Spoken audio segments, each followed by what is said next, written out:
Et je viens de l'envoyer. Ah, ok, Là, d'accord. il arrive. Ok, d'accord. Bon, en tous les cas, donc on continue encore donc dans les sujets un peu salaces. Après avoir parlé sur la pédophilie homosexuelle avec les mineurs la semaine dernière. Là, on va parler, ouais, en fait, faut dire ce qui est, on va parler sur, en fait, sur la sodomie. Mais ça veut dire, mais cette fois-ci hétérosexuelle. Mais, mais bon, donc, ok, c'est pas moi qui choisis les sujets en réalité, hein, c'est Maïmonide. Hein, moi, je fais que ce qui est marqué dans la Torah. Je fais rien d'autre. En plus, c'est des sujets que c'est pas moi. Voilà, donc voilà, à part ça, voilà, c'est tout. Mais je veux dire, en tous les cas, c'est cool. En tous les cas, ils sont intéressants d'une manière générale depuis qu'on est dans les Shiva Mitzvot Ben Noach. Rien que pour expliquer, on a parlé de l'euthanasie, on a parlé comment dire, de l'avortement, on a parlé en fait de voilà de la pédophilie, que c'est en fait les sujets moraux en réalité que ça veut dire que dans la société actuelle, quoi. Et ce qui est super intéressant à chaque fois, c'est que la Torah, elle semble en fait être beaucoup plus, en fait, d'une manière générale, pratiquement à chaque fois. Ici, peut-être on va avoir une exception. Voilà, une exception, ça va être la sodomie hétérosexuelle. C'est-à-dire que la Torah, elle semble vraiment être beaucoup plus marmire, quoi. C'est-à-dire interdit, être stricte sur les non-juifs que sur les juifs dans tous ces sujets-là, quoi. Voilà, parce qu'on a vu la semaine dernière que la pédophilie avec des enfants de moins de 9 ans, pour la halakha, c'est presque permis, quoi, on va dire. Il n'y a pas vraiment d'interdit très clair. Y a pas, ça veut dire, alors que pour les goyim, le Rambam il dit non, non, c'est interdit même pour les mineurs. Après ça, on a vu la même chose avec l'euthanasie. Si jamais, où l'agma semble dire que, en fait, bon, si on tue quelqu'un qui n'était pas viable pendant un an, ça s'appelle une terefa et on n'est pas passible de peine de mort, donc c'est pas vraiment interdit de tuer, alors que pour un goy, ça serait interdit. La même chose avec l'avortement. Enfin, voilà quoi. C'est étrange, honnêtement, on a l'impression vraiment que ces sujets, alors que ça, je sais pas exactement. Enfin, moi, j'en sais, j'ai pas vraiment d'explication à tout ça, quoi. Je sais pas. Je sais pas. Honnêtement, je suis complètement. Pour moi, c'est un truc qui fait pas tellement de sens, quoi. Que la Torah, elle dise ouais pour les juifs c'est ok, pour les non-juifs non, non, c'est pas bien. Et puisqu'en plus, on a en vertu de ce principe de l'Agmara qui avait dit il n'y a jamais rien qui est interdit par la Torah, qui va être interdit aux non-juifs et qui va être permis aux juifs, alors qu'on voit que des contre-exemples. Et à chaque fois, en fait, voilà, c'est les réponses qu'ils ont données, elles sont vraiment, voilà, comme je dis, le Maharal, il donne sa réponse à chaque fois de dire que les lois de la Torah, c'est des lois en fait métaphysiques, alors que les lois pour les Shiva Mitzvot Noach, c'est des lois morales, et que le juif, il vit dans le symbole, la loi du juif, elle est dans le symbole, etc. Et peu importe, c'est de la belle philosophie si on veut, mais c'est pas quelque chose, dans tous les cas, qui est très convaincant, quoi. Tous les cas,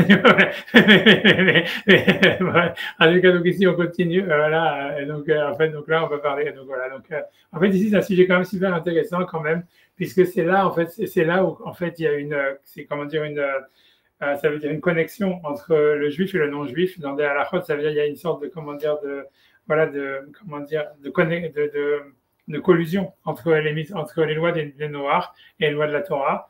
Évidemment, c'est dans les rapports en fait sexuels entre juifs et pas juifs, quoi. Et donc c'est pour ça que c'est intéressant. Le concept lui-même, il est intéressant. Je ne sais pas si on va avoir des choses très claires à la fin, mais on va au moins essayer de poser les questions comme d'habitude. Voilà. Ce qui est déjà pas mal. Donc, N Ben Noir, donc je fais, donc on est, donc chapitre 9, à la 7 des lois noires, des lois des rois, pardon. N Ben Noach, Hayav, Alechet Ravero, donc je lis ça du Maïmonide. N Ben Noach, donc le fils de Noach, donc un gars, il est Hayav, donc il serait passible de peine de mort ou d'avoir transgressé l'interdit de la Torah, de ne pas avoir de relations adultères, jusqu'à ce qu'il ait des relations avec elle, on va dire, comme son chemin, ce qui veut dire en fait vaginal, on va dire. Et deuxième condition, tout ça on l'avait déjà fait dans la Gemara, mais on va le revoir. Et en plus, la deuxième différence qu'il y a avec un non-juif, c'est que le concept, en fait, chez les non-juifs, de fiancé n'existe pas, d'après la Torah. C'est-à-dire que, ça veut dire que l'idée, c'est que si une fille, en fait, grosso modo, comme ils faisaient un peu les Grecs, c'est-à-dire que si jamais une fille, elle est vierge, et que, en fait, même si elle va se marier le soir, et que, par exemple, un général grec, comme il faisait en Israël, il veut exercer un droit de cuissage sur la fille avant qu'elle ait sa nuit de noces, alors, en fait, d'après la Torah, pendant les Shiva Mitzvot noirs, il n'y aurait pas d'interdit, quoi. Parce que, en fait, ça veut dire l'interdit, ça veut dire l'interdit l'interdit d'avoir des relations avec une femme mariée, et il commence qu'une fois qu'elle a déjà eu des relations avec son mari, quoi. Ça veut dire l'idée, c'est voilà, c'est ce que tout ça aussi bizarre que ça soit, mais c'est ce qu'on apprend, c'est ça les technicités des Shiva Mitzvot noirs. Donc pour une fois, si on était un ben noir, on pourrait se réjouir, parce que pour une fois, ils ont une leniency, quoi. Ils ont des culottes, je sais pas comment dire en français, des permissivités, quoi. Ils ont la permissivité donc du rapport sodomique et ils ont la permissivité aussi donc d'une fille qui n'aurait pas eu de relation avec son mari encore, quoi. Alors que voilà, donc c'est la première fois qu'on découvre en fait quelque chose qui est interdit pour les non-juifs, pour les juifs et qui est permis pour les non-juifs. Aval no rasa, ça la choupa, donc voilà, donc même donc une fiancée qui est rentrée dans la choupa, velo nivela, qui n'a pas eu de relation d'abord avec son mari, en chayavin alea, on n'est pas, il n'y a pas de en chayavin alea, ça veut dire on n'est pas, ça veut dire un goy qui aurait des relations avec cette femme-là, il n'aurait pas transgressé l'interdit d'adultère. Donc comme je vous ai dit, le droit de cuissage, des choses comme ça. Et aussi, comme je sais, quand même, je sais, chez les goyim, même chez les juifs, ça existe beaucoup, des filles qui, le jour de leur mariage, elles trompent leur mari avant d'avoir des relations avec leur mari. C'est un minag. Je sais rien qui existe. Tu vois, beaucoup de témoignages à ce sujet-là. J'en ai marre, ça veut dire parce que le passage qui dit Vei Beoulat Baal, parce qu'elle est mariée, Beoulat Baal, parce qu'elle est mariée à son mari. Grosso modo, c'est qu'en fait, ça veut dire la raison pour laquelle d'où est-ce qu'on apprend en réalité que l'interdit d'avoir des relations avec une femme mariée, c'est uniquement si jamais le mari a déjà eu des relations avec sa femme et qu'il a consommé le mariage.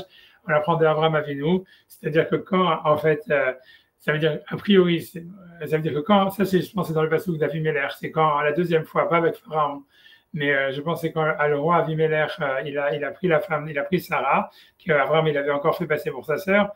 Et donc là-bas, il dit, le verset, Hachem, quand il vient en rêve à Avimelech pour lui dire de rendre la femme, il lui dit Vei Beulat Baal. Et grosso modo, Beulat Baal, ça veut dire elle a été maîtrisée par un homme, c'est la traduction des mots, on va dire, maîtrisée par un maître, pardon.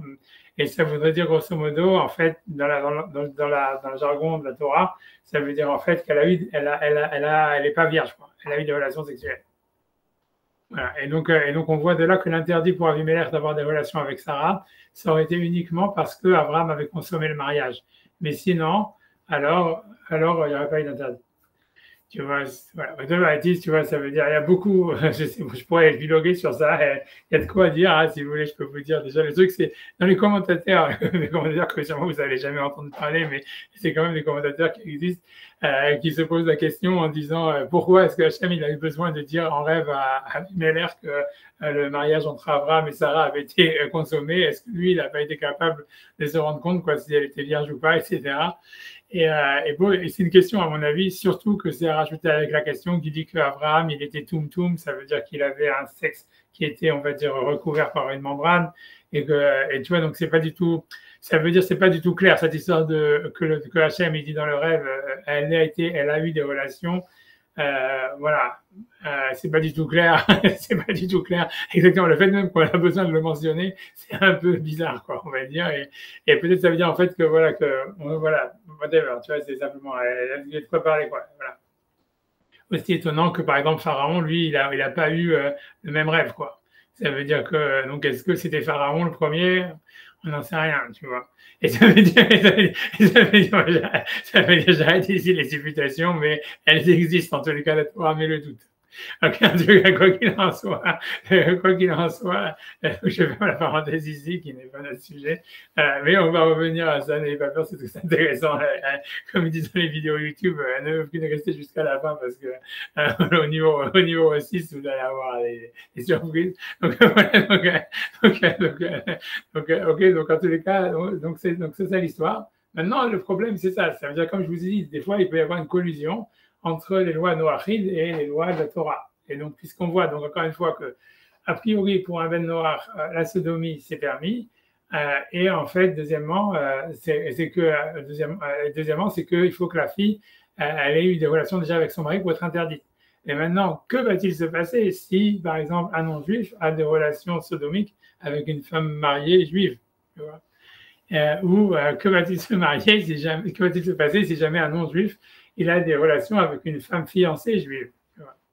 Donc là, il y a une collusion entre les deux codes de la loi, quoi, entre les deux codes pénals et les deux codes civils. Donc on nous dit donc Bamed Varim Amourim, donc ça va pas être très étonnant. Enfin, on va voir, il y a quand même des points d'étonnement, on va voir. Quand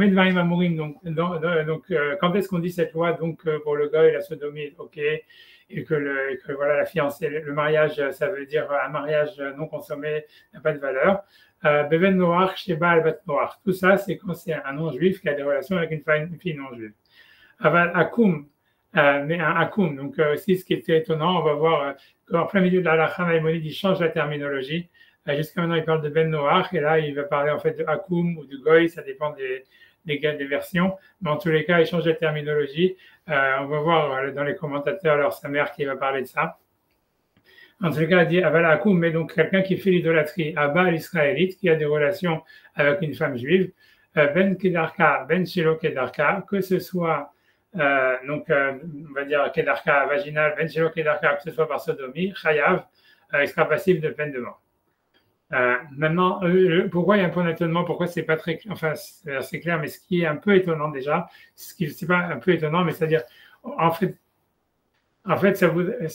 ça veut dire ce qui est étonnant, on pourrait dire, tu vois, ça veut dire la logique, ça serait de dire, ok, une femme juive, elle n'a pas le droit d'avoir des relations, on va dire comme ça. Tout ça, ça va être mis en question par la suite. Mais disons que, a priori, la doxa, on va dire ce que tout le monde retient dans la halakha, malgré des évidences contraires irréfutables, c'est que tu vois, c'est qu'une femme juive, elle n'a pas le droit d'avoir des relations sodomiques avec un non-juif. Et donc, ça voudrait dire, si on prend ça comme étant donné, comme un donné, ce qui est, comme je vous dis, c'est pas du tout évident, ça veut dire, en tous les cas, ça veut dire, si on prend ça comme un donné, puisqu'une femme juive, en fait, elle a pas le droit de tromper son mari, même en se faisant sodomiser. Donc, en fait, ça expliquerait pourquoi, en fait, le non-juif, lui qui aurait des relations sodomiques avec une femme mariée juive, il soit passible de peine de mort, grosso modo, du fait qu'en fait, il a transgressé au moins la loi juive, tu vois, c'est-à-dire qu'un juif qui aurait fait ça, il serait passible de peine de mort. Donc, en fait, si on regarde du côté, en fait, de la femme, voilà, donc ça veut dire c'est normal que l'amant, il soit aussi, c'est pas parce qu'il n'est pas juif qu'en fait, il sera lui exempté, quoi. On comprend ça, ça veut dire, on va dire comme ça. Mais ce qui est quand même si on accepte ça, même si on dit un truc comme ça, ce qui est difficile, c'est que, ça veut dire ça va être difficile dans la suite, c'est que quand le Maïmonide il dit chayav, ça veut dire passible de peine de mort, en fait, la question, c'est de savoir c'est de quelle mort on parle. Et ça veut dire, parce qu'il y a une grande distinction, ça veut dire, c'est-à-dire que quand un goy, ça veut dire un non-juif, quand on lui applique la peine de mort, en fait, donc c'est facile à retenir. En fait, pour les non-juifs, au moins ça, si c'est bien pour eux, ils n'ont pas à se casser la tête comme nous avec 4 peines de mort, laquelle s'applique sur quoi, etc. Ça veut dire, au moins, c'est toujours la peine de mort par décapitation. Ça veut dire, c'est tout simplement, c'est ça. Ça veut dire, ça existe que ça.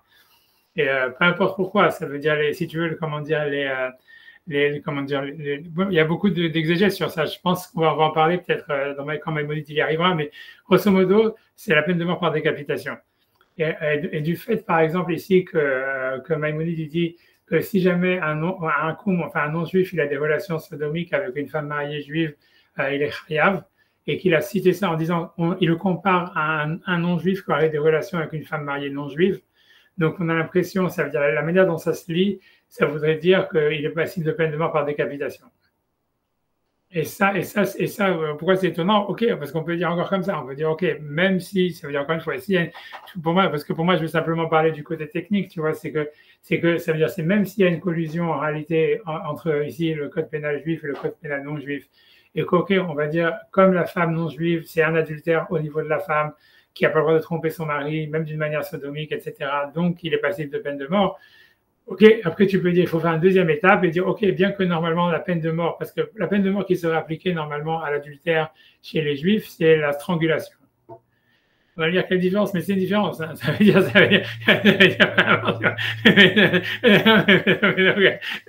En tous les cas, mais donc l'idée, c'est que normalement, ça veut dire que la logique, elle aurait voulu, d'une certaine manière, normalement, qu'on lui applique la strangulation si on lui applique la peine juive, tu vois, c'est-à-dire.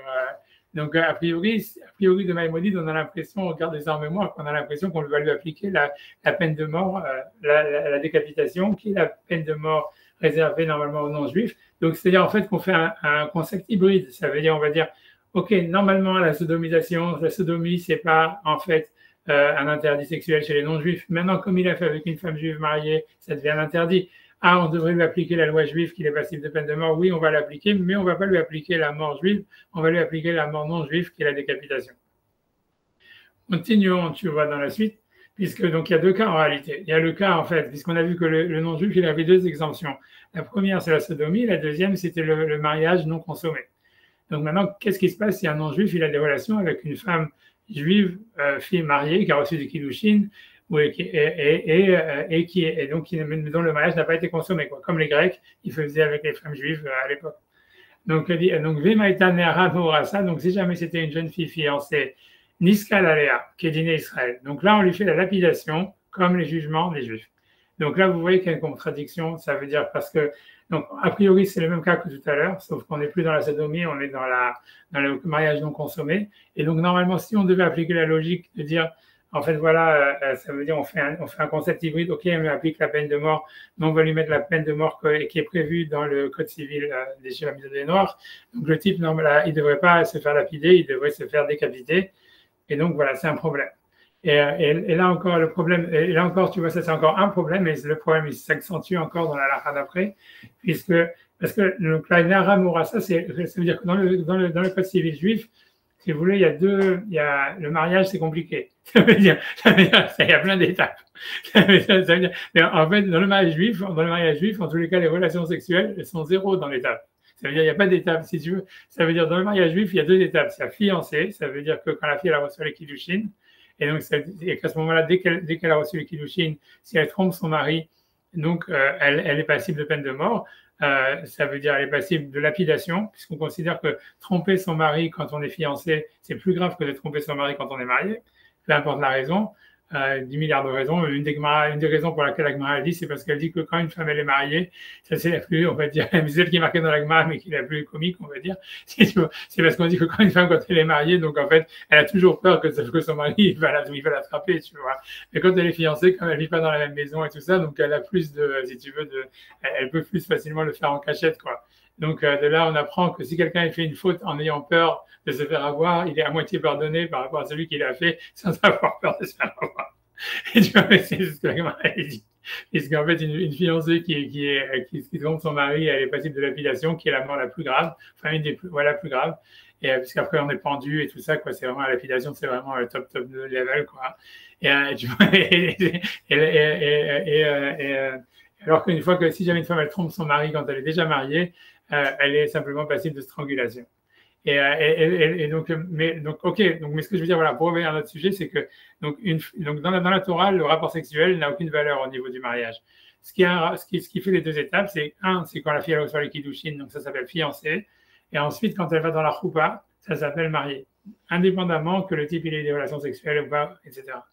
Donc, en fait, dans le code pénal juif, comment ça fonctionne, c'est tant qu'une fille elle a reçu le kiddushin et qu'elle n'a pas reçu la choupa, elle trompe son mari, elle reçoit la lapidation, l'amant aussi reçoit la lapidation. Si jamais on est après la choupa, on descend d'un degré, en fait, on reçoit la strangulation. Et donc, voilà. Donc maintenant, l'idée, ça serait comme ça, c'est... Voilà, ok, donc j'espère que c'est clair. Mais donc l'idée, c'est que maintenant, qu'est-ce qui se passe? Donc, il y a un cas qui reste, c'est le cas du non-juif qui a une relation avec une femme qui a passé par la choupa, mais qui n'a pas consommé son mariage. Alors là, encore, donc quel est le statut? Donc là, ça va suivre la logique de la lara précédente, où en fait, on va dire que le non-juif, il reçoit la strangulation.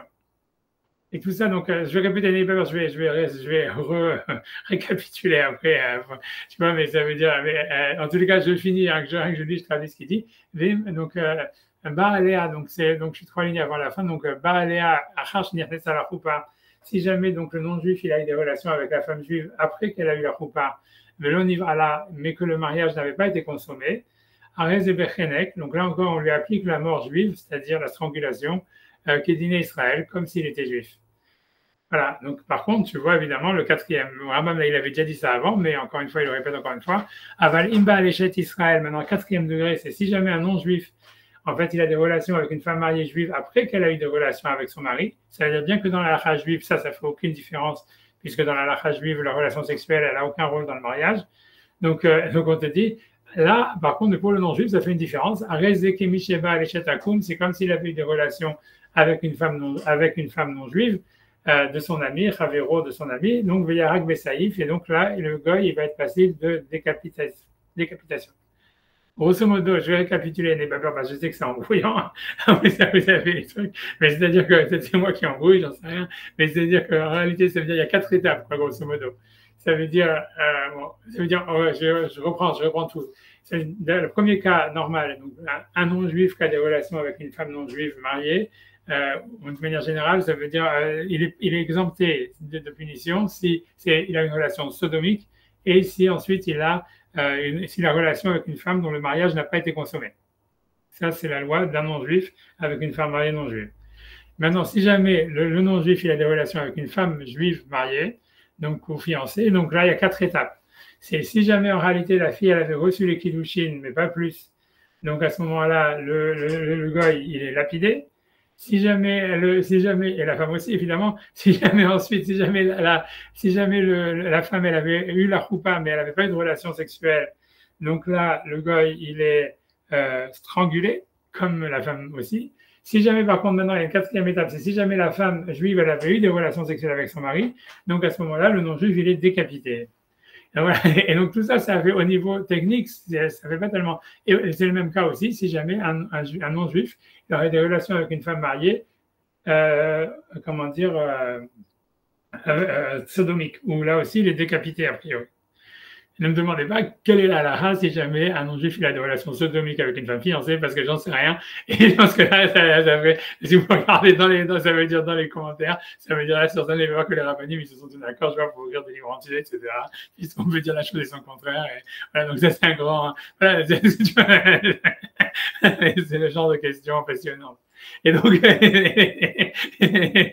et donc mais peu importe, donc en tous les cas, pour nous, en tous les cas, moi, ce que je voulais dire, ça veut dire pour moi, c'est simplement qu'il y a, moi, ce que je veux simplement m'intéresser, ça veut dire une seule question pour moi, ça veut dire la question générale, c'est qu'a priori, il y a un manque de cohérence en réalité dans ça à la faute. C'est-à-dire pour moi, la vraie question, c'est si jamais en fait, parce que pour moi, je vais dire en partant, ça veut dire ça veut dire, je ne sais pas comment dire, ça veut dire d'une manière sans préconçu, sans rien. Ça veut dire comme ça veut dire.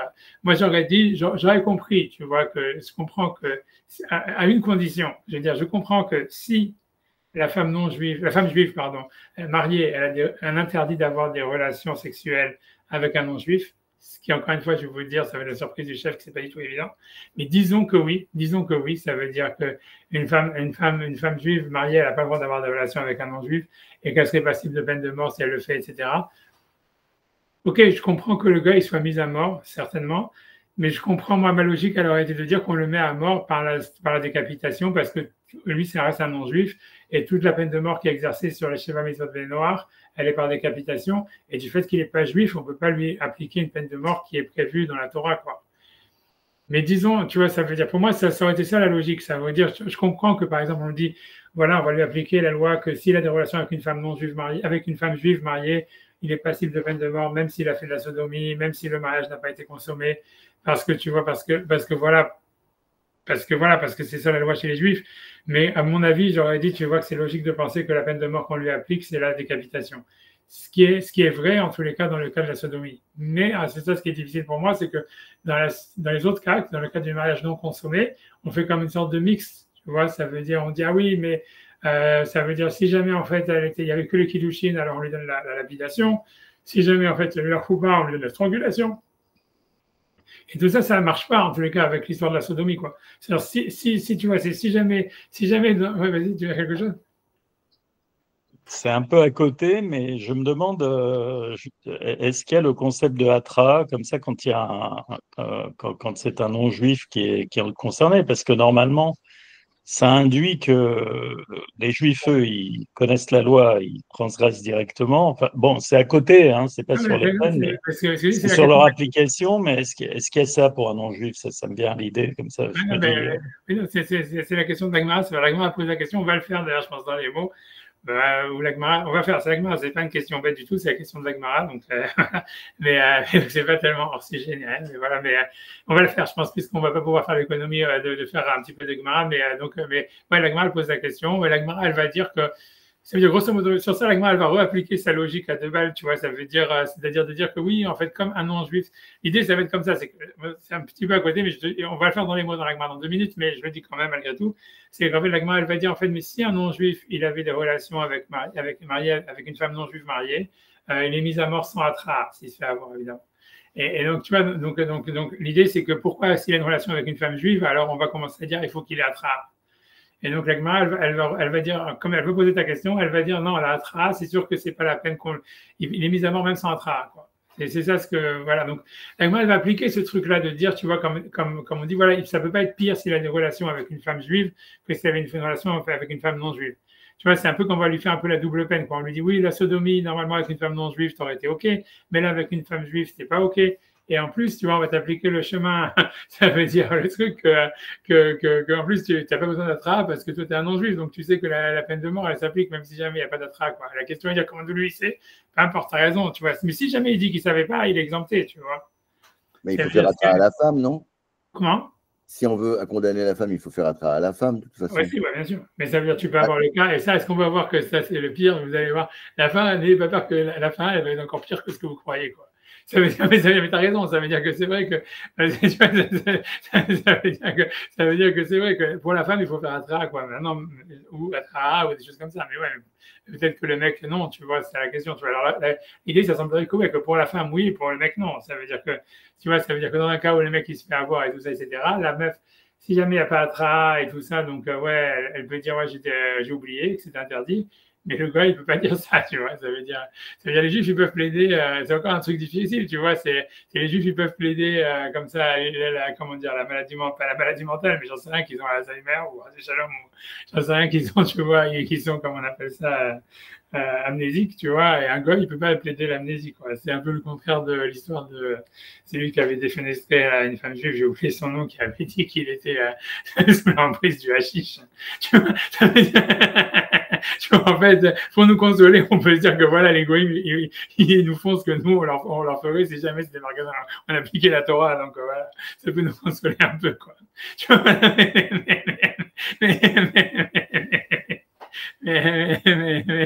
enfin, bref, tu vois. Enfin, bref, dans tous les cas, mais ouais, tu as raison sur cette histoire de la Torah. C'est sûr que voilà, elle va poser la question. Elle pense que non, ça ne s'appliquerait pas à même un non-juif qui a de la relation avec une femme juive. Voilà. C'est quand même bon. Voilà, ce que je veux dire en tous les cas, dans la première question, ce que je veux dire pour moi, c'est qu'en fait, il y a une sorte de manque de cohérence sur laquelle on peut s'arrêter. Ça veut dire à savoir comment ça se fait que, en fait, principalement, le manque de la cohérence pour la question, elle est vraiment entre le cas de la sodomie et le cas du mariage non consommé. C'est-à-dire que dans la sodomie, on va dire, OK, le non-juif qui a une relation sodomique avec une femme juive, il est passible de peine de mort, mais on va lui aménager sa peine de mort comme étant celle des Shiva Mitzvot Ben Noir, qui est la décapitation.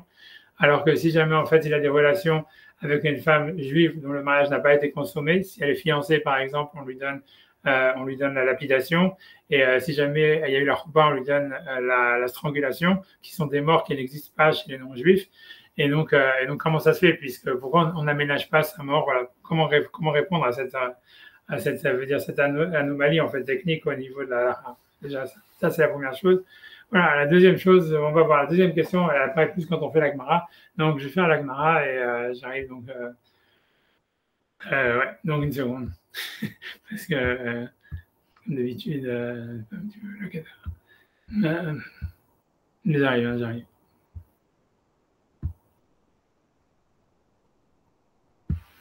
Une seconde. Parce que je dois faire encore une manip. Voilà. Donc, c'est une marque qu'on avait vue déjà et on va simplement la refaire. Voilà. Donc, encore une fois, donc, on l'avait déjà vu, mais c'est-à-dire que donc, sur les interdits des incestes, encore une fois, donc, le Passouk, il dit la même chose qu'on avait retrouvée sur celui qui maudit Hachem. Le verset, il utilise une expression qui dit ish, ish, un homme, un homme. Et donc, comme je vous avais dit, c'est les 2 fois dans la Torah où c'est marqué et que ça vient s'adresser aux non-juifs. On avait déjà parlé, en fait, déjà que dans l'interdit de maudire Hachem, si tu veux, la Gemara, elle avait dit, OK, ça s'adresse aux non-juifs. Elle avait été très extensive sur l'interdit de maudire Hachem chez les non-juifs, puisqu'elle avait appris de là qu'un non-juif qui maudit Hachem dans n'importe quelle langue, même s'il n'utilise pas le vrai nom d'Hachem, etc., il est passible de peine de mort, etc. Alors que ici, quand ça va être utilisé dans les interdits sexuels, on voit bien qu'on a déjà vu que, voilà, une autre chose où en fait les goïms, ils avaient des grosses leniencies, c'est sur des grandes permissivités, c'était sur les incestes qui étaient très réduits, et qu'en fait la Gemara ici dans le Ishish, elle va être très réductrice dans l'interprétation du Ishish, contrairement à l'interprétation du Ishish qu'elle avait fait sur le fait de celui qui est maudit Hachem, quoi. On avait parlé de ça un peu, je vais pas revenir là-dessus, de toute façon, il en parle là-bas, peut-être qu'on aura l'occasion de revenir là-dessus encore après, que c'est vraiment peut-être une question fondamentale, mais voilà, comme une fois, on peut pas, je vais pas, tu vois, tout parler de tout, mais voilà, mais c'est simplement une remarque, parce que c'est le Tosfot là-bas. En tous les cas, la Gemara dit comme ça, Tanoa Banan, nos maîtres nous ont enseigné, Ish, donc là-bas, ça parle de celui qui a des relations, le verset c'est Ish, El Kol Shea Besarol, Otikrevu les Galoterva, ça le passage que vous avez 18, c'est Leviticus 18.6. Je clique pas parce que ça fait trop peur, mais ça veut dire, donc ça veut dire, allez, je peux quand même cliquer, on va tenter le coup, que j'aime soit avec nous. Oh, voilà, donc, voilà, j'ai vu, voilà le verset. Donc, Ish, El Kol Shea Besarol, L'Otikrevu les Galoterva, ni Hachem. Donc, un homme, vers celui qui est proche de sa chair, ne vous rapprochez pas pour dévoiler la nudité, je suis Hachem. Voilà. Et donc ce mot un homme, donc a priori, il viendrait faire que cette paracha, elle s'applique vraiment de manière très partielle à des non-juifs, puisqu'en fait, tous les interdits d'inceste qui vont être listés par la suite, c'est des interdits qui touchent le juif et pas les non-juifs. Donc la Gemara, elle va, donc je reviens sur la Gemara. Tu vois, donc Tanoura Bana, nos maîtres nous enseigner Ish, un homme, Matamuloma Ish, qu'est-ce que ça veut dire un homme, les rabbot et agoyim, donc c'est pour inclure les non-juifs. Chez Mouzarim à la Rayot qui est Israël, c'est pour les interdits, c'est pour les mettre en garde sur les Arayot, traduction du mot Arayot, c'est-à-dire nudité, et Arva, c'est nudité, donc sur les nudités, comme Israël, comme un juif. Ok, la Gemara elle dit, ça veut dire, mais est-ce que c'est de là qu'on interdit, on apprend les interdits pour un non-juif d'avoir des relations interdites, quoi, qu'ils soient incestes, on a vu déjà quels étaient leurs interdits. Matam Nafka, ça veut dire on a déjà une source. Quand Hachem il a parlé, d'après la tradition, à Adam en lui disant tu mangeras, il a ordonné en disant tu mangeras de tous les arbres, etc. De chacun des mots de ce verset, si vous vous souvenez, on apprenait une des 7 mitzvot Béné Noir. Et donc, on apprenait en réalité, encore une fois, pas revenir dessus, peut-être si vous voulez, après, quand on aura fini les lois des Béné Noirs, ça veut dire c'est qu'ils sont juste avant le Mashiach, quoi. Donc, c'est bientôt, quoi. Donc, ça veut dire, peut-être on récapitulera un petit peu pour aller plus dans les sources et peut-être moins dans les. Parce qu'on n'a pas pu, en fait, rentrer dans le. On va dire, si vous voulez, dans les sources profondes de tous ces trucs, mais voilà, peut-être qu'on fera un cours après, à la fin, quoi, quand on aura fini. Mais on a encore un peu du chemin, quoi. Donc, en tous les cas, dans tous les cas, est-ce que c'est de ce ish qu'on apprendrait les interdits sexuels pour les non-juifs? Ah, voilà, c'est marqué déjà dans Hachem quand il a parlé à Adam, en lui disant tu peux manger de tous les arbres, de tous les arbres, mais pas celui de la connaissance, du bien et du mal. On apprend de ce verset que un des mots qui est les morts en disant Zigilou Yarayot, en disant ça veut dire là-bas, pour lui interdire certaines relations sexuelles. Ok, sur ça, la Gemara elle répond, elle dit Atam Barayot Didou. Là-bas, ça parle donc de ce verset qui a été dit à Adam. On apprend donc des interdits sexuels, les interdits sexuels qui s'appliquent aux non-juifs, qu'on connaît, on va dire. Mais le vasouk de Ish, il vient rajouter des interdits sexuels qui normalement ne sont réservés qu'aux juifs. Vacha Barayot Didan.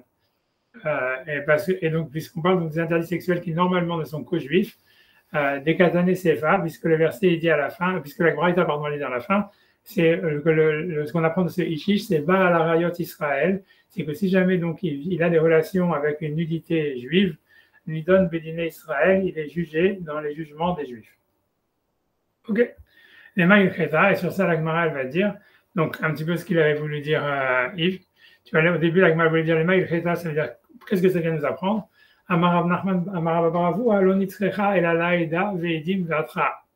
Ça veut dire au début, la Gemara voulait dire comme il veut dire qu'un non-juif qui aurait de relations adultères ou de harayot avec une femme juive, on ne pourrait pas le juger comme un non-juif sans atra, par exemple, ou avec deux témoins, puisque, et si tu veux la différence encore, la différence aussi entre un juif et un non-juif, ça veut dire dans les jugements, c'est qu'un juif, il a besoin d'avoir deux témoins, cachers, etc., qui ont vu la chose, alors qu'un non-juif, il est mis à mort par un seul témoin, ou par des évidences, si tu veux, s'il y a des...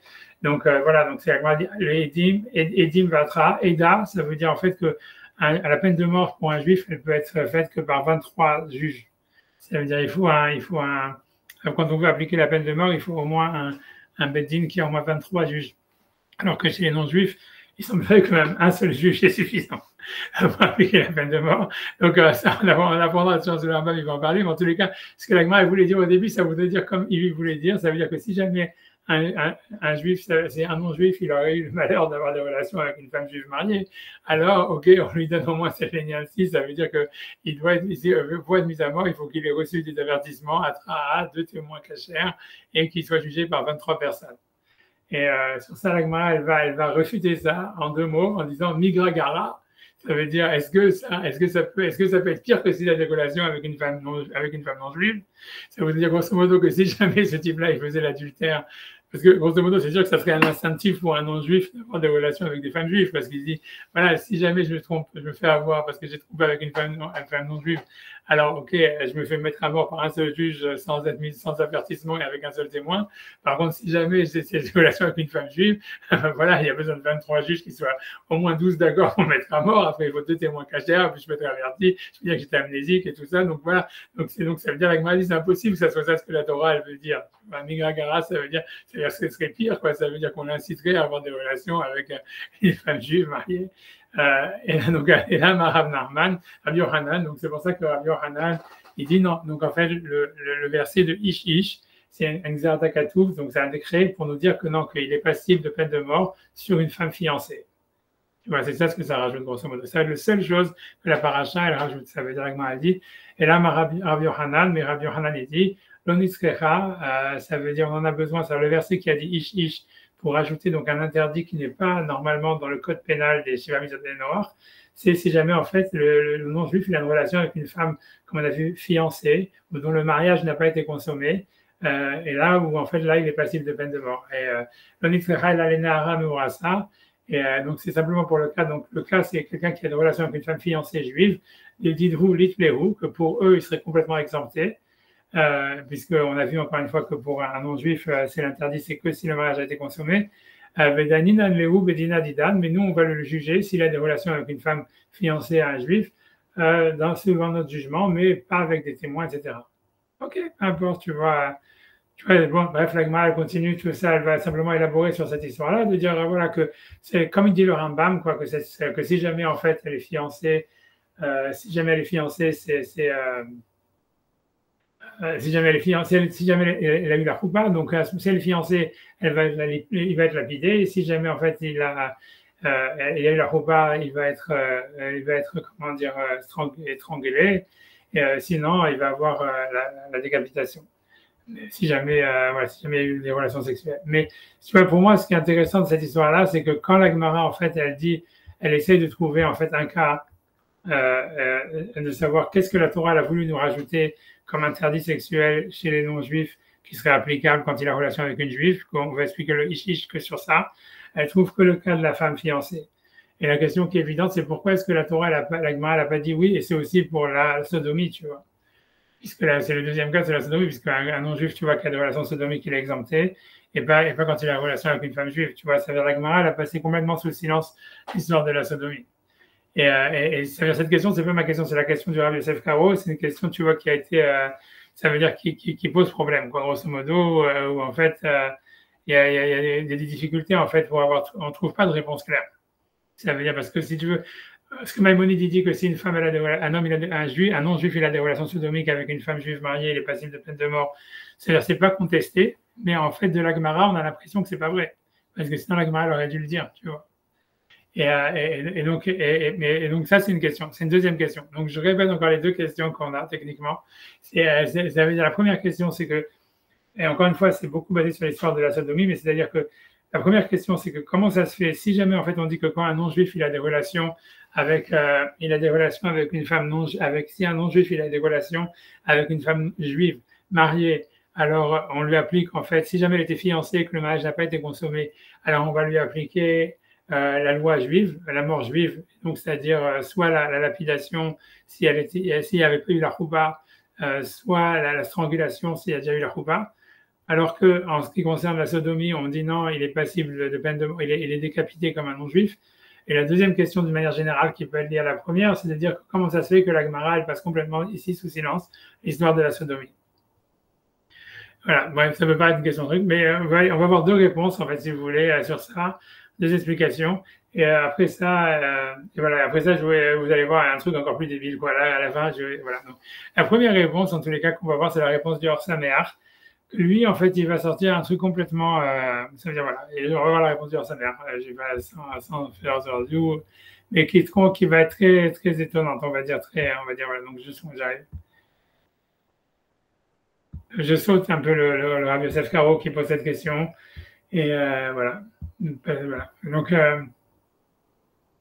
je ne sais pas si on va le faire dans les mots, tout ça, mais moi, je le mets. Mais ce que je veux dire, ça veut dire, voilà, je vais simplement peut-être que dans une seconde, je ne sais pas ce que j'ai fichu avec le Rambam. Ouais, je veux dire, plutôt que de faire dans les mots, et je vais quand même reprendre sur le Rambam.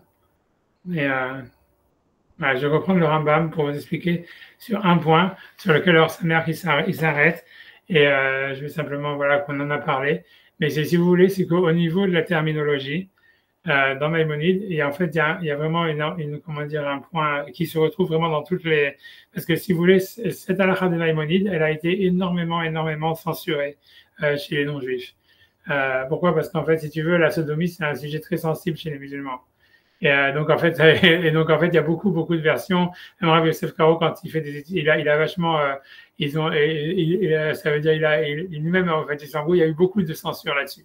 Mais quelles que soient en fait les versions qui existent, en fait, ça veut dire cette anomalie, elle se retrouve dans toutes les versions. Donc a priori, elle est vraiment voulue par Maïmonide. Donc c'est quoi l'anomalie?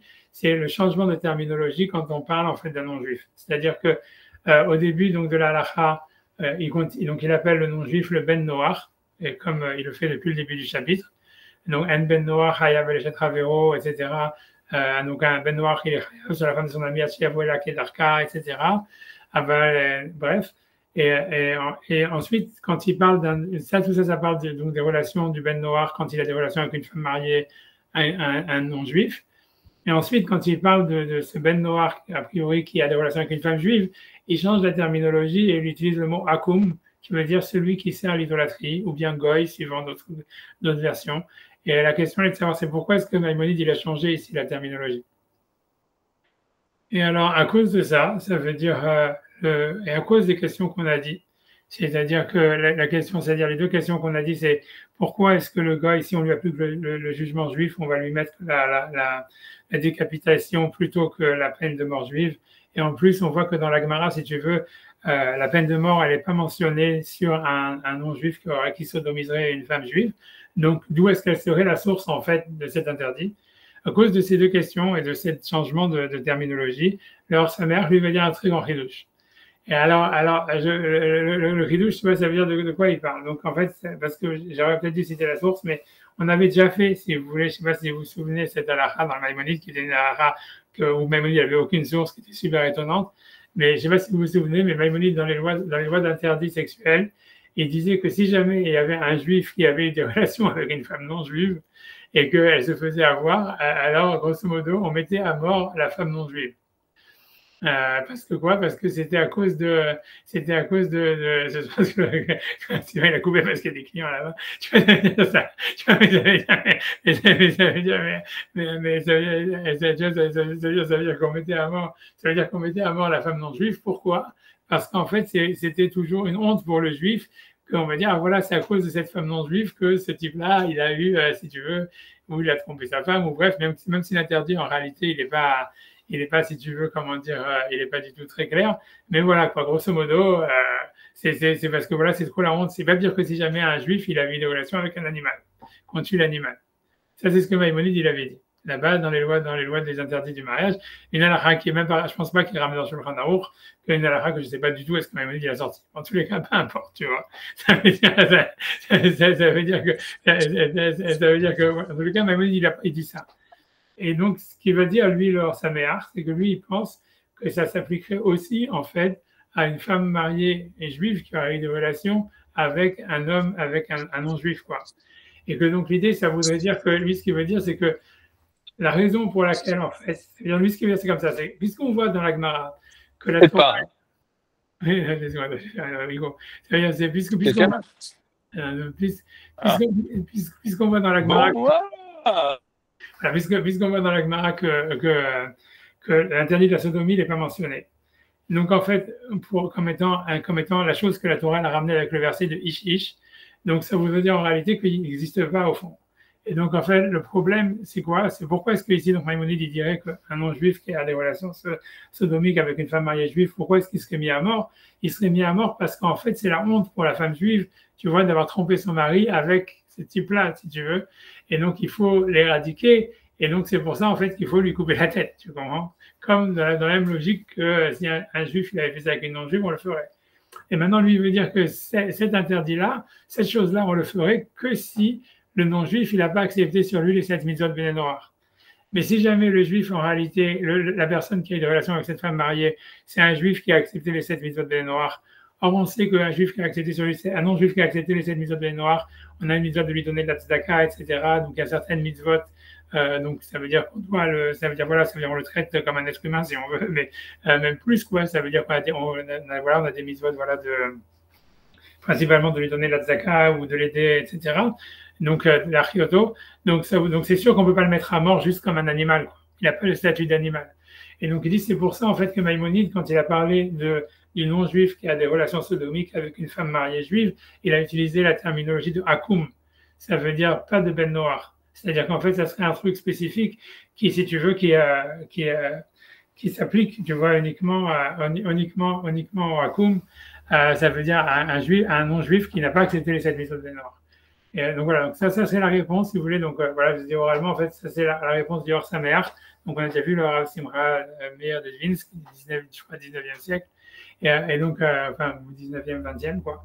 Mais que voilà, donc pour lui, en fait, l'idée, c'est que, en fait, cette peine de mort que Maïmonide mentionne, c'est pas, en fait, une peine de mort qui serait liée, en fait, à l'application d'une halakha, c'est lié à cette histoire-là que, en fait, si un juif, il a des relations, comment dire, avec un animal, ça c'est marqué dans la Torah, on tue l'animal. Et donc, là-bas, Maïmonide, il avait dit que ça s'appliquerait à un juif qui a des relations avec une femme non juive. Et donc là aussi, c'est dans le cas inverse, si c'est une femme juive qui a eu des relations avec un homme non juif, donc en fait, on mettrait à mort, mais à condition que ça soit pas quelqu'un qui a accepté les Sheva Mitzvot ben noir, puisque là, on se permet, puisqu'en fait, il n'y a pas eu d'infraction du côté, grosso modo, ce qui veut dire leur sa mère, c'est qu'il n'y a pas d'infraction au niveau du non-juif de sa loi, quoi, puisqu'en fait, la sodomie pour lui, c'est pas considéré comme une relation sexuelle, et ça reste la loi pour lui, quoi. Et donc, la raison pour laquelle il serait mis à mort, c'est uniquement parce que c'est la honte pour une femme juive d'avoir eu des relations de cette manière avec un non-juif. Mais ce qui est super étonnant aussi dans ce qu'il dit leur sa mère, c'est parce que lui dit, en fait, c'est parce que l'idée, c'est que quand on regarde cet interdit, en fait, la mitzvah, par exemple, de tuer un animal, si jamais un juif il a eu des relations zoophiles avec un animal, en fait, dans la halakha, c'est marqué que c'est uniquement si jamais le juif il a eu des relations volontaires avec un animal. Mais imagine, tu vois, je sais pas, c'est comme dans la chanson là de, comment il s'appelle, j'ai oublié Brassens, la Garo Gorille. Si jamais quelqu'un qui se faisait violer par un gorille, par exemple, en tous les cas, là, en fait, on tue pas le gorille, quoi. Parce que, en fait, ça veut dire, parce que l'interdit, en fait, c'est uniquement parce que le juif, il a fait la vera avec l'animal. Mais si jamais, en réalité, un juif, il aurait été violé par un animal ou quelque chose comme ça, alors, il n'y aurait pas de mitzvah de tuer l'animal. Et donc, si tu veux, il sort une absurdité un petit peu de tout ça, ce qu'il dit, mais ce qu'il lui, il accepte, on va dire, leur saméar, c'est que lui, il pense que si jamais un non-juif, il aurait en fait violé et sodomiquement une femme juive, mariée ou non mariée, en fait, il serait exempté de peine de mort. Parce qu'en fait, si tu veux, l'interdit, ça veut dire la peine de mort, en fait, dont parle Maïmonide, en fait, ici, c'est une peine de mort qui serait à cause de la honte qui est faite à la personne parce qu'elle a transgressé la Torah à cause d'un animal ou quelque chose. Et donc, c'est la honte d'avoir, en fait, de symboliser, en fait, une sorte de faiblesse morale. C'est ça ce qui est pénalisé. Alors, donc, mais si jamais, en fait, donc, un non-juif, il aurait violé une femme juive en la sodomisant, donc il serait exempté, quoi. Ça, ce qui sort du Hors-Saméar, ce qui est très, très, très étonnant, on va dire la vérité. Vas-y. J'ai juste une question qui me turlupine depuis le début, mais parce que j'ai été surpris par le fait que Maïmonide ils reconnaissent la possibilité pour les non-juifs de pratiquer la sodomie, alors qu'on avait vu dans le Maharal que c'était interdit. Oui, c'est pour les juifs. Enfin, qu'a priori, enfin bon, ça avait l'air d'être un truc qui était permis aux juifs et absolument pas permis aux non-juifs, quoi. Donc je me demandais si, bon, c'était. Ah, tu veux dire, parce que tu veux dire, ouais, ouais. Ouais, d'où il sortait ça, le Maharal, alors? Parce qu'a Ah, priori, la Gemara, tout le monde a l'air d'envisager le cas comme quelque chose de c'est-à-dire que permis pour les non-juifs. ouais, ouais, c'est une bonne question, t'as raison. Si c'était interdit, ça aurait été vraiment une cause pour éliminer le non-juif, quoi, Ah non, de t'as toute raison. façon. Tu poses une très, très, très, très bonne question. Mais ça veut dire, c'est une très bonne question. Ce que tu dis, c'est vrai, ça veut dire, c'est une bonne question.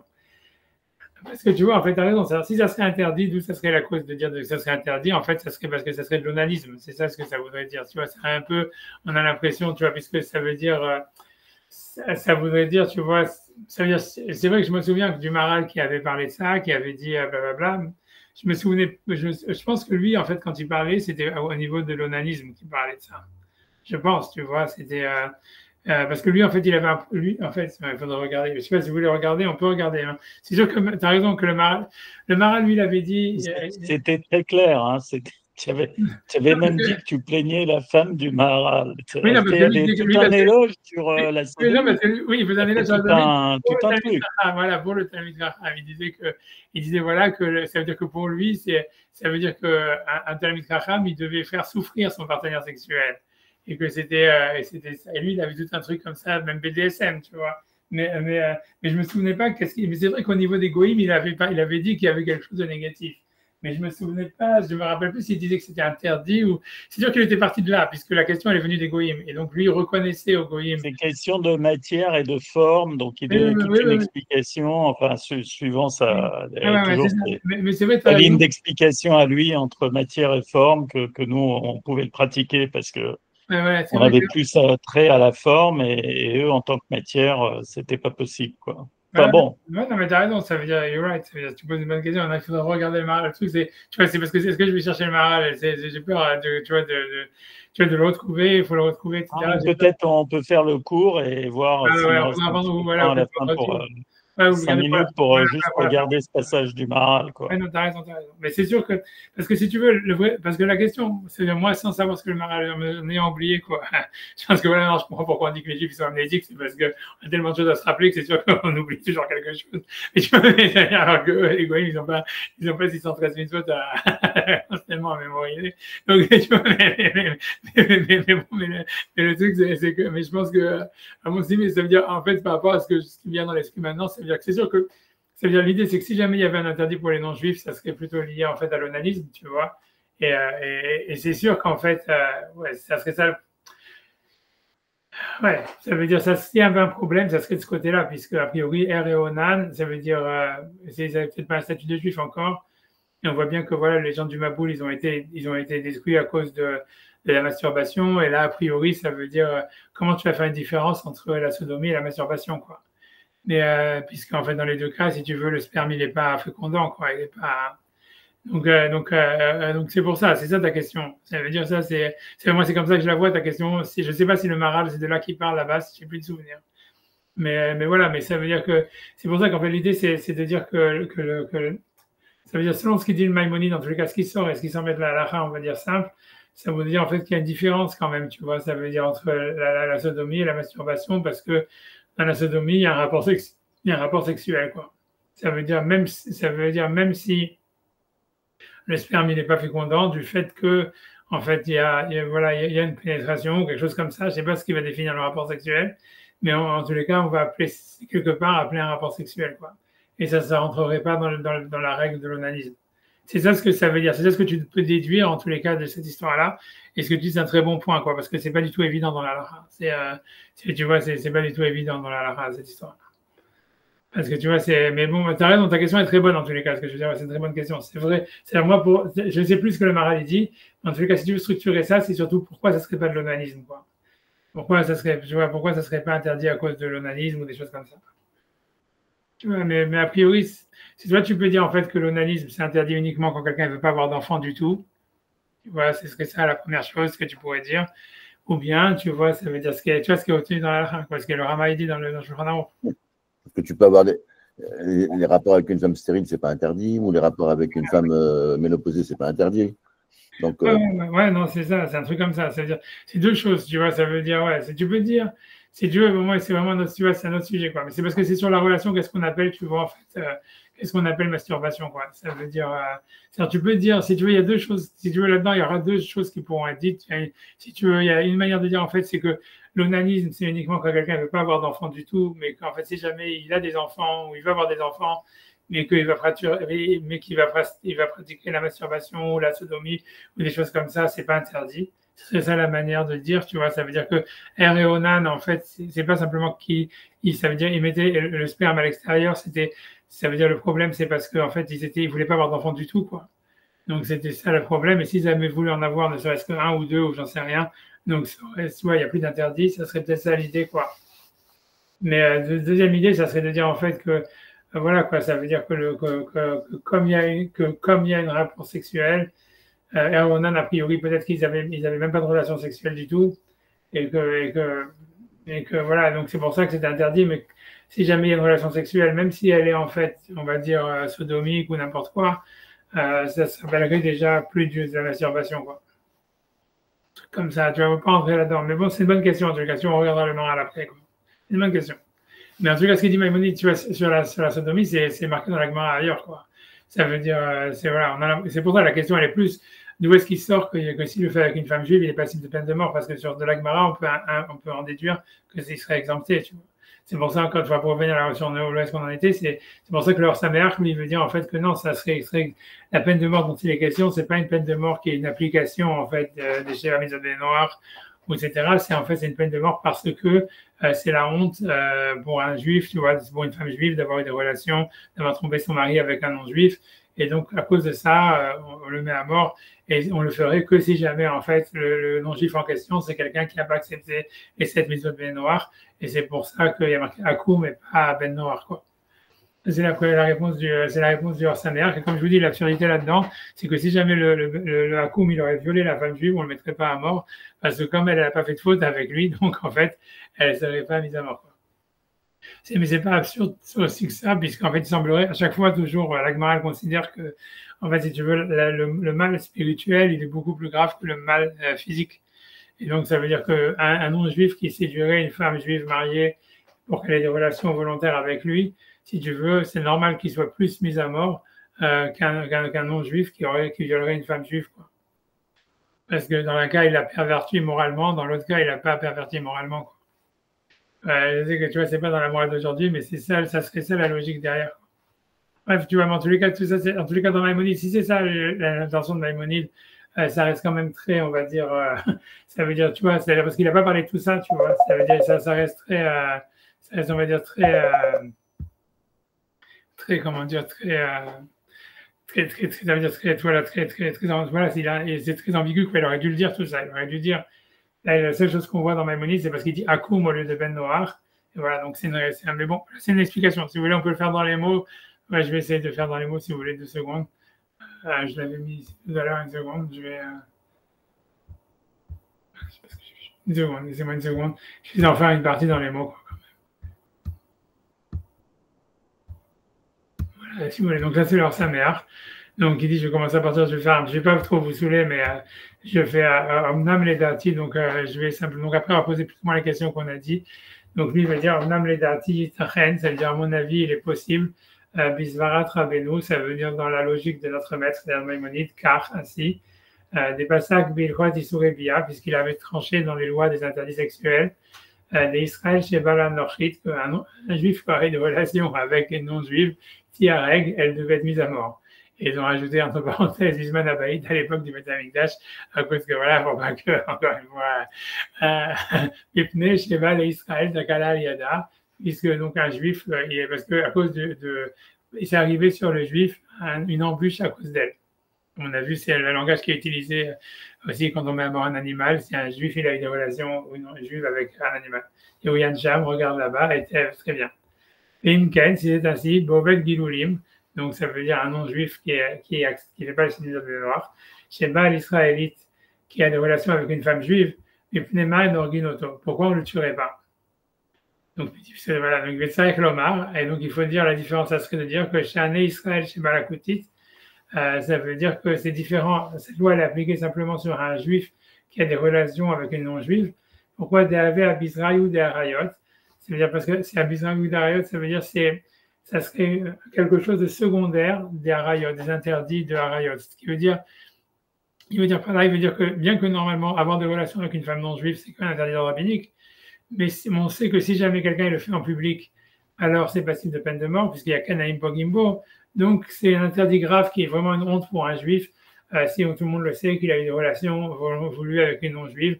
Donc c'est ça ce qui justifierait qu'on la mette à mort, quoi. Mais j'ai une babe pharésia, parce que bien qu'il n'y a pas d'interdit de la Torah, mais si jamais il le fait en public, on a l'histoire de Pinchas, qui est Kanaïm Pogimbo, ça veut dire que les zélés, ils peuvent venir le frapper ou le tuer. Bavé Takala Rabati, donc c'est pour ça que c'est une grande embûche chez Nirshal Aliada, parce que voilà, donc il a eu des relations avec cette femme non-juive volontaire. Aval Oved Gilulim, mais par contre un non-juif, Aval israélite, ce qui vient sur une femme juive. Donc ce qui veut dire si elle est célibataire, Enze Abizraïou de Harayot, ça il n'y a pas d'interdit de Harayot, puisqu'il n'y a pas de, ça veut dire puisqu'il n'y a pas d'interdit vraiment même que d'ordre rabbinique. Puisqu'on n'a jamais vu qu'une femme juive, elle est mise à mort pour ça. C'est-à-dire que grosso modo, qu'une femme juive célibataire qui a des relations en public avec un homme non juif, on ne l'a jamais mise à mort, quoi. C'est sexiste, mais c'est comme ça, quoi. Ça veut dire un juif qui fait des relations en public avec une femme non juive, même s'il est célibataire, à plus forte raison s'il est marié, alors si jamais il y a Kanaïm Pogimbo, bien qu'il n'y a pas d'interdit de la Torah elle permet à quelqu'un de venir le tuer, pour pas qu'il donne l'exemple. Mais par contre, une femme juive qui ferait la même chose, elle a pas de. Si elle est célibataire, il n'y aurait pas de problème. En tout cas, il dit, je suis marqué le parir. Et donc c'est pour ça, bref, donc je rentre pas dans l'histoire qu'on va voir plus tard, avec l'histoire d'Esther, je saute cette histoire qu'on reviendra peut-être après. Mais il dit en tous les cas, jamais rien visible, en tous les cas divisé, rak bifnouya, mais ça s'applique uniquement si la fille elle est célibataire. Aval Oved Gouchavim Shebal Israélite et Shetish, mais si jamais un non-juif il aurait des relations consentantes avec une femme juive mariée, tout Batakala Liado les Bat Israël. Donc là, on peut parler qu'il y a eu une embûche qui est venue sur une femme juive à cause de ces non-juifs, puisque là, elle est vraiment passible de peine de mort s'il y a des témoins, etc.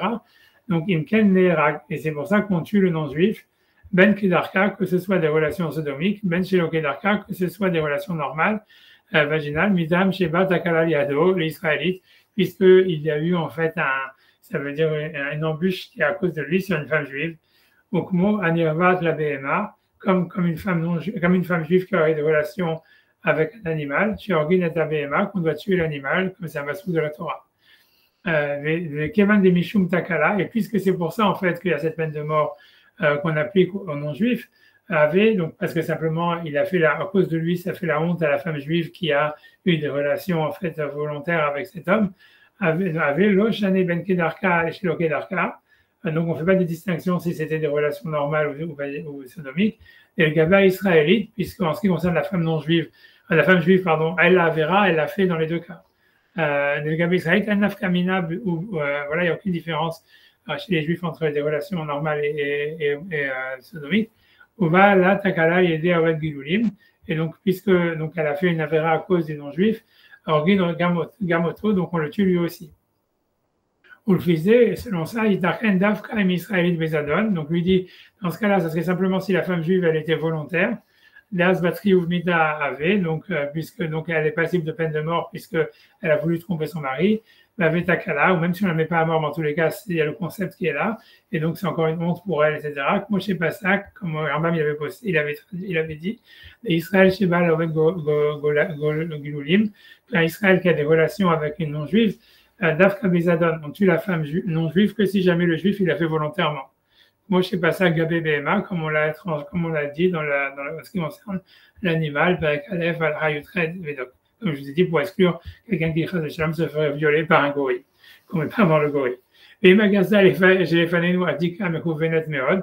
Et donc, si la Garsa qu'on a devant nous, donc, comme je vous ai dit, qui avait changé entre Ben Noach et Akoum en ce qui concerne le rapport sodomique avec une femme mariée juive,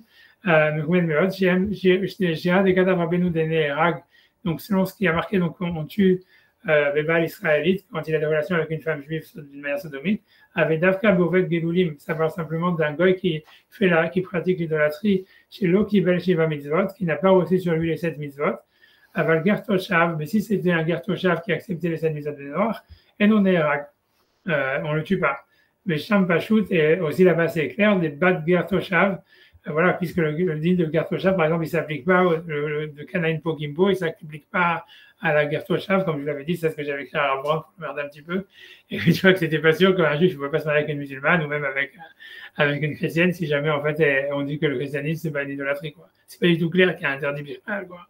Moi, je voulais dire ça parce que tu vois, tellement il m'énerve, tu vois, et on va faire un ferme cette parenthèse, tu vois. Mais j'aime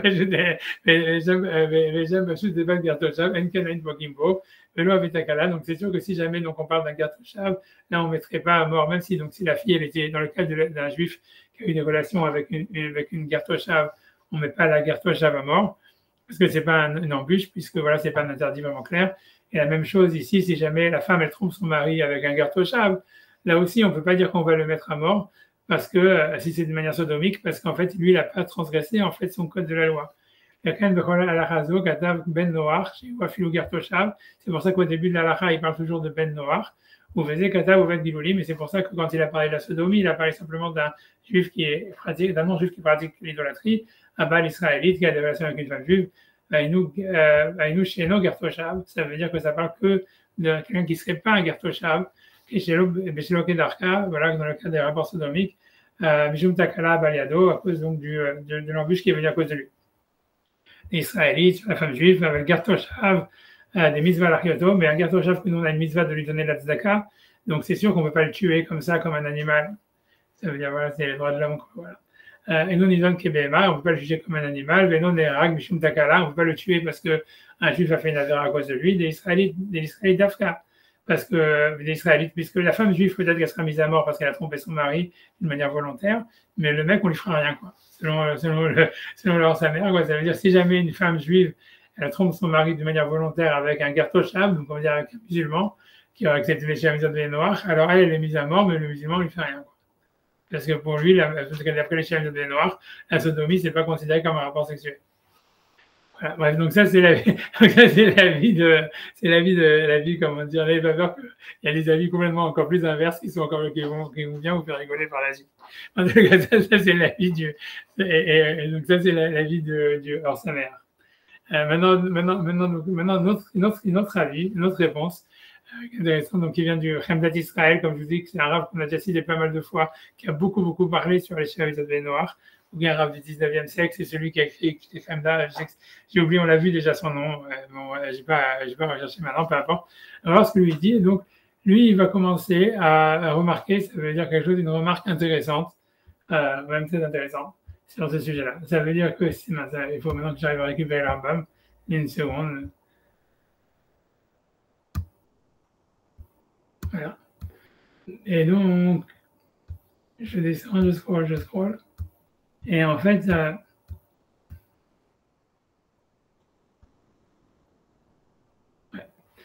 veut dire, ici, il y a une halakha très intéressante. Donc, on est toujours dans le chapitre 9, mais si on descend jusqu'à la halakha 14, en fait, là-bas, Maïmonide, il parle donc, comment est-ce que ça doit être articulé, les jugements, les patédinim, si tu veux, les tribunaux des non-juifs. Donc, il dit comme ça, donc il dit, ce qui va nous intéresser, c'est vraiment deux lignes, trois mots qui sont au milieu de la halakha, en fait, où il va parler en fait de la destruction de la ville de Shechem par les enfants de Yaakov. Donc, je dis, tu vois, donc il dit comme ça, parce qu'il y avait eu le viol de Dina. Ou le viol, on ne sait pas vraiment si c'était un viol ou une relation consentante, c'est pas très clair, mais on va voir. En tout cas, donc, Ketzad Mesouvin à la Dinin, ça veut dire comment est-ce que les non-juifs, ils sont obligés d'avoir des tribunaux. Hayavin Lochiv Dayanin Veshofdin Behol Peler ou Peler. Ça veut dire ils sont obligés, si tu veux, d'avoir des jugements dans chaque ville. La Doun Beshesh Mitzvot Elou pour faire les jugements sur les 6 autres mitzvot. On a parlé, donc voilà. On le refera quand on y arrivera, mais Oulazir et Ta'am, et donc ils ont aussi un devoir éducateur.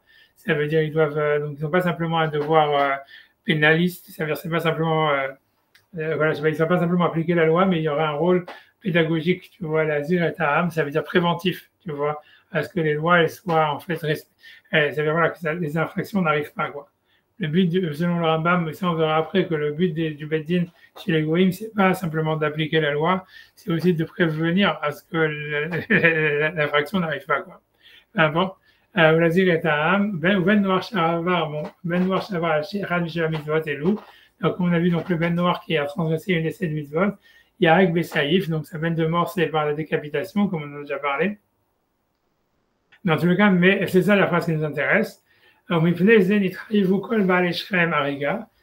pour ça en fait que tous les hommes, puisque c'est les hommes qui ont été mis à mort de Shechem, donc de la ville de Shechem, ils ont été passibles de peine de mort. Charé Shechem Gazal, parce que Shechem il a volé, Vem Raou, et eux ils ont vu, les gens de la ville, Velo Yadou, ils le savaient, Velo Danuru, et ils n'ont pas jugé. Voilà, à mon avis, on s'en fiche un petit peu. Mais le problème, c'est de savoir qu'est-ce qu'il avait volé, le fils de Shechem. Shechem, tu vois, qu'est-ce qu'il a volé? Tu dis, voilà, en fait, il a trouvé, ça veut dire, qu'est-ce qu'il a volé? Parce que Rambam, il dit, il a volé, tu vois. Et alors, tu vois, je reprends les mots, hein. Shechem Gazal. Il dit pas Shechem, il a violé, Shechem, je sais pas quoi, il a eu des rapports interdits ou je sais pas quoi. Il dit Shechem, il a volé, mais qu'est-ce qu'il a volé? Et donc, c'est sûr, c'est étrange, tu vois. Mais là encore, en fait, les commentateurs, à part, je pense, ce commentateur-là, donc le Khem d'Israël, il parle pas. Et donc, ça veut dire, lui, lui, il va donner, le Khem d'Israël, il va donner deux théories possibles. Ça veut dire, de qu'est-ce qu'il a volé? Il veut dire comme ça, il veut dire, enfin, moi, disons, parce que pour vous dire la vérité, le Hamdat Israël, il est très long et très confus, et lui-même, en fait, il n'arrive pas à une conclusion claire. Donc, moi, si tu veux, j'ai un peu remanié pour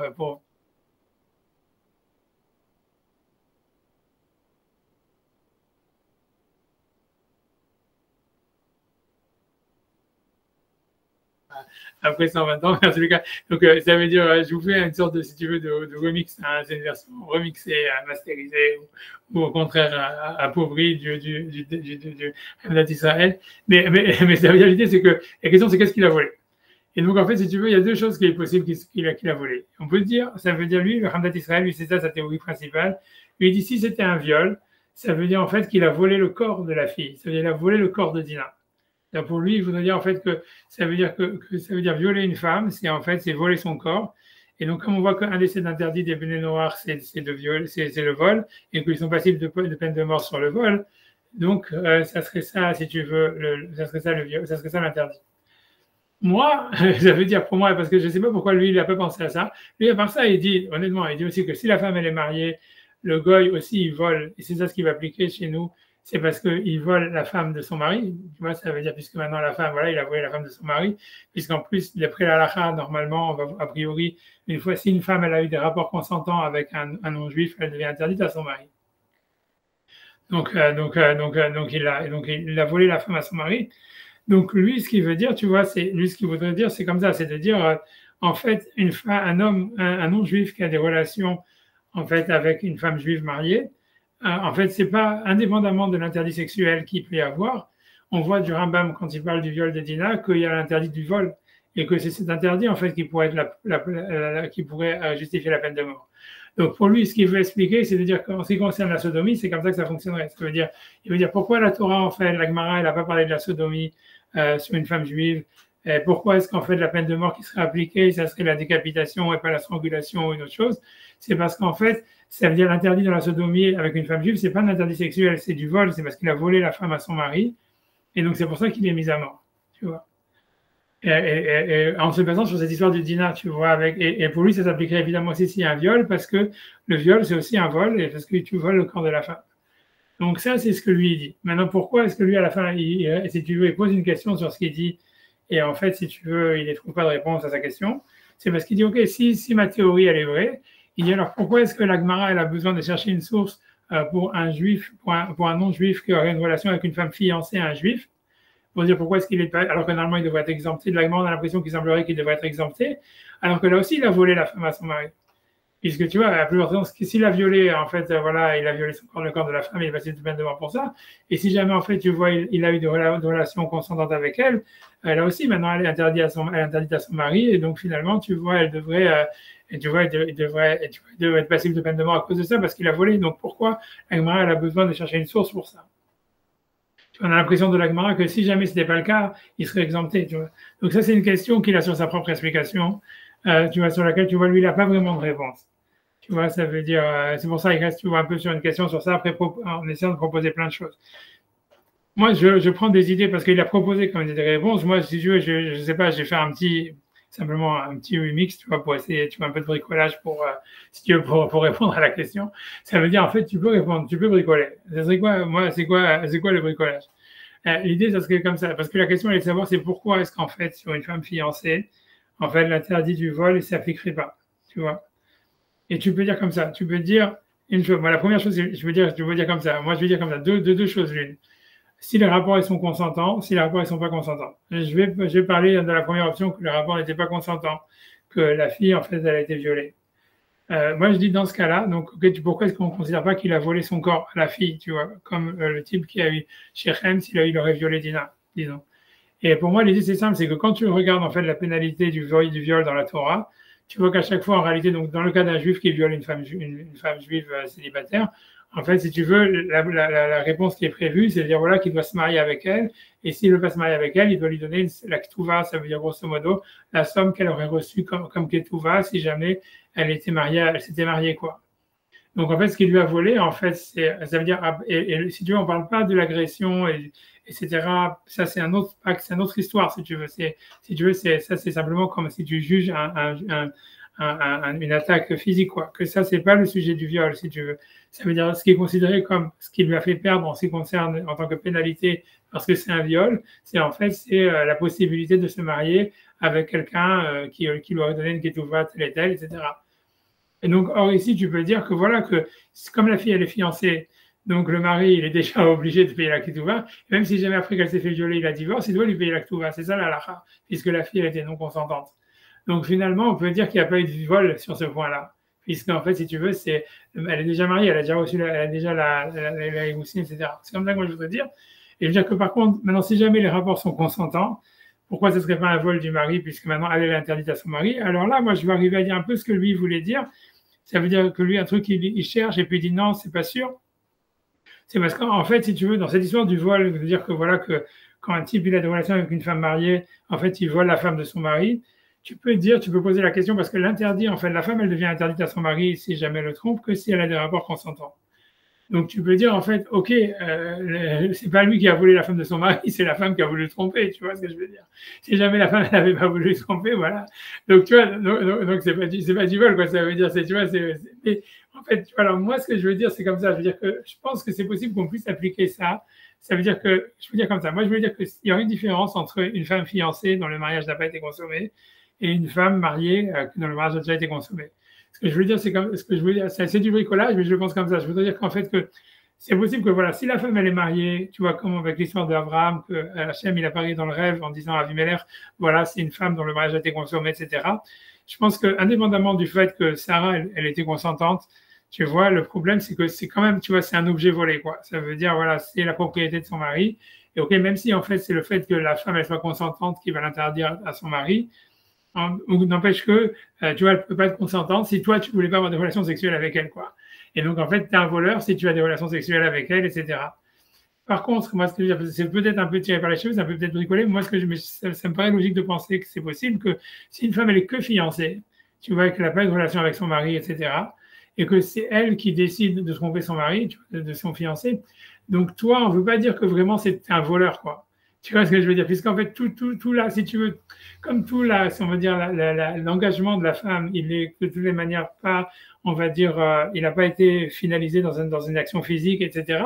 Donc tu peux dire, ok, c'est un engagement c'est un engagement moral. Tu vois qu'elle s'engage à se marier avec cette personne ou à se réserver à cette personne. Si elle décide après, tu vois, d'avoir des relations avec quelqu'un d'autre, tu vois, toi, tu peux pas te mettre responsable de dire, ah voilà, tu l'as volé cette femme-là, puisque de toutes les manières, tu vois, on voit bien qu'elle était, c'est elle qui était son engagement, il valait rien, quoi qu'il arrive, tu vois ce que je veux dire.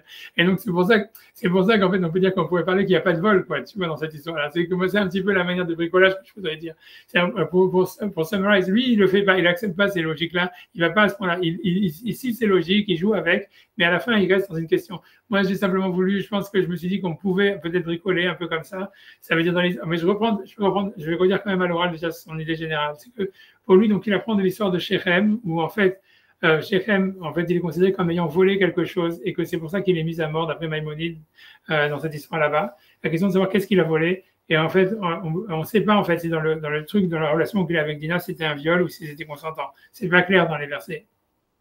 Parce que bien qu'il y a marqué, il l'a fait souffrir. Là-bas, oui, vas-y. Je me souviens qu'en fait, elle a été consentante pour un rapport vaginal, mais qu'il a eu aussi un rapport.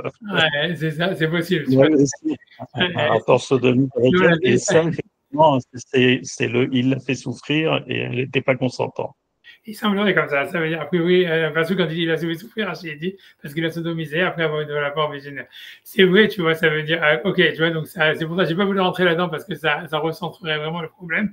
Mais ça marcherait aussi dans cette histoire-là, puisque ça veut dire, si tu dis, voilà, le rapport vaginal était consentant, il n'y avait pas de problème, mais c'est la sodomie qui est un problème. Si tu verrais, si tu veux, cet éclairage qu'on voit que chez les Bnei Noirs, la sodomie, c'est pas considéré comme une relation interdite, ça donnera un éclairage à cette histoire-là, nouveau, tu vois.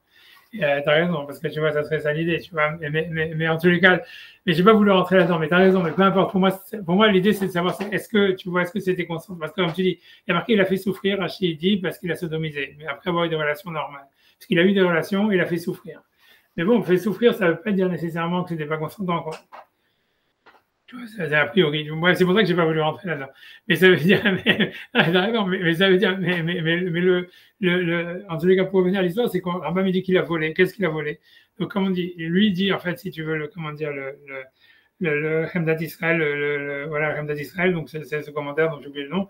En tout cas, lui, il explique que le vol dont il a la question, c'est soit, dans le cas d'un viol, c'est voler une femme, voler le corps de la femme, et donc ça, c'est passible de peine de mort, ou bien c'est voler, en fait, c'est moi qui rajoute plutôt, c'est le vol, en fait, comme on voit dans le viol normal, c'est il fait perdre à la femme la somme de la ketouva qu'elle aurait pu recevoir si jamais elle s'était mariée en tant que vierge, quoi. Et donc, puisque c'est ça ce qu'il lui a volé. Donc, lui, en tous les cas, lui, ce qu'il veut dire, c'est qu'à cause de ça, il veut répondre à la question qu'on avait sur le rapport sodomique. Ça voulait dire, en fait, que la raison pour laquelle un goy, il est mis à mort s'il a des relations sodomiques avec une femme juive mariée, c'est pas parce qu'il a transgressé l'interdit sexuel d'avoir des relations sodomiques, puisque chez les non-juifs, cet interdit de la sodomie n'existe pas. C'est en fait, il est passible de peine de mort parce qu'en fait, il a volé. Et donc, et c'est pour ça qu'en fait, il est mis à mort par la décapitation et pas par la strangulation ou des choses comme ça.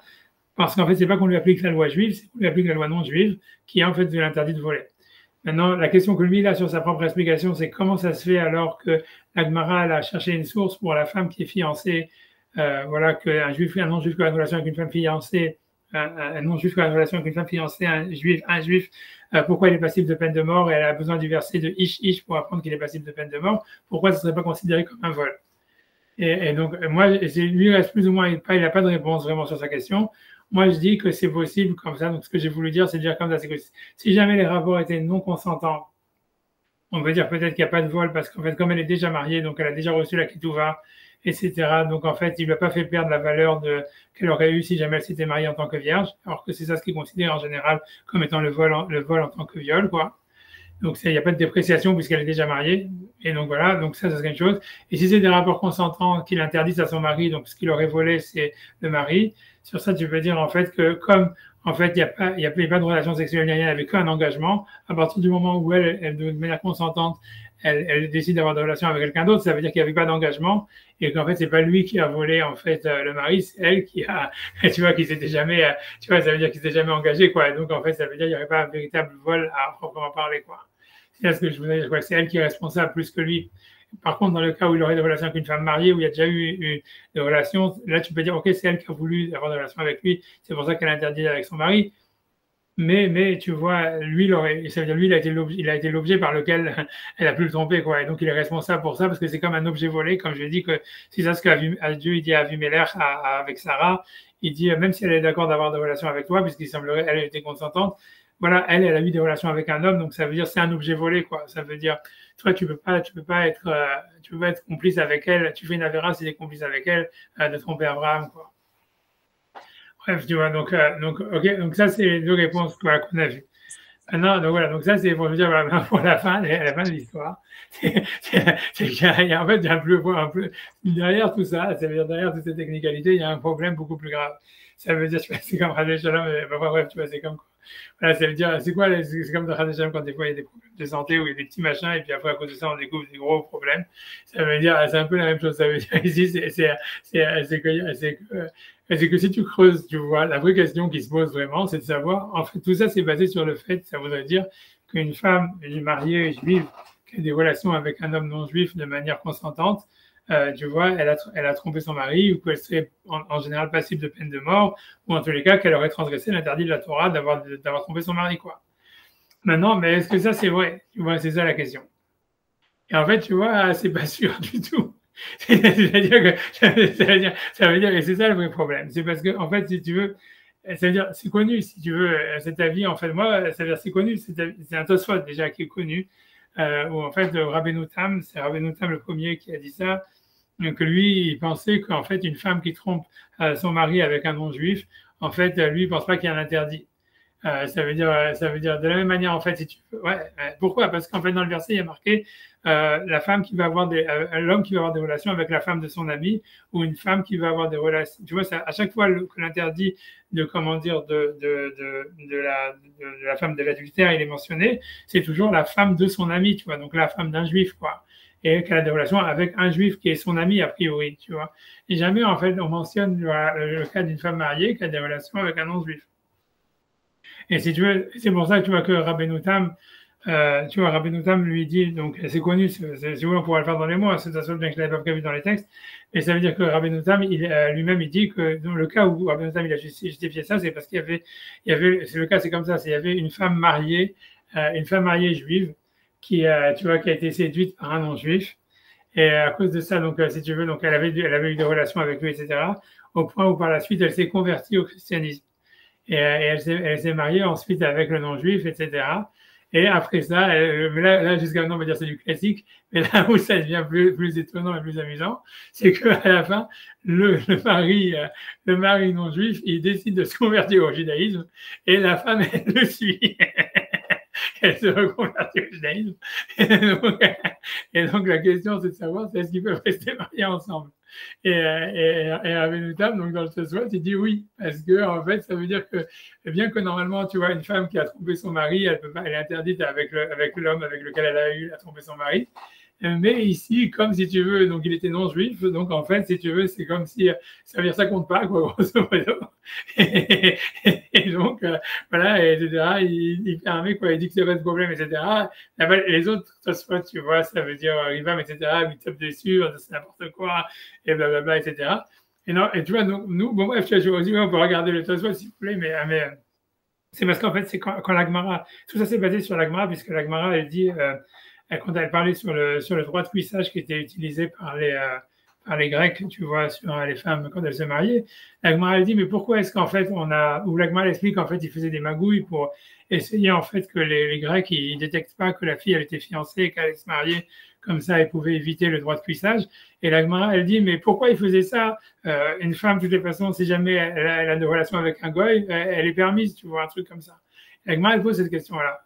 Et bon, l'Agma, elle explique, les autres Rishonim, ils disent oui, non, c'est parce qu'elle était violée et tout ça, etc. C'est pas volontaire.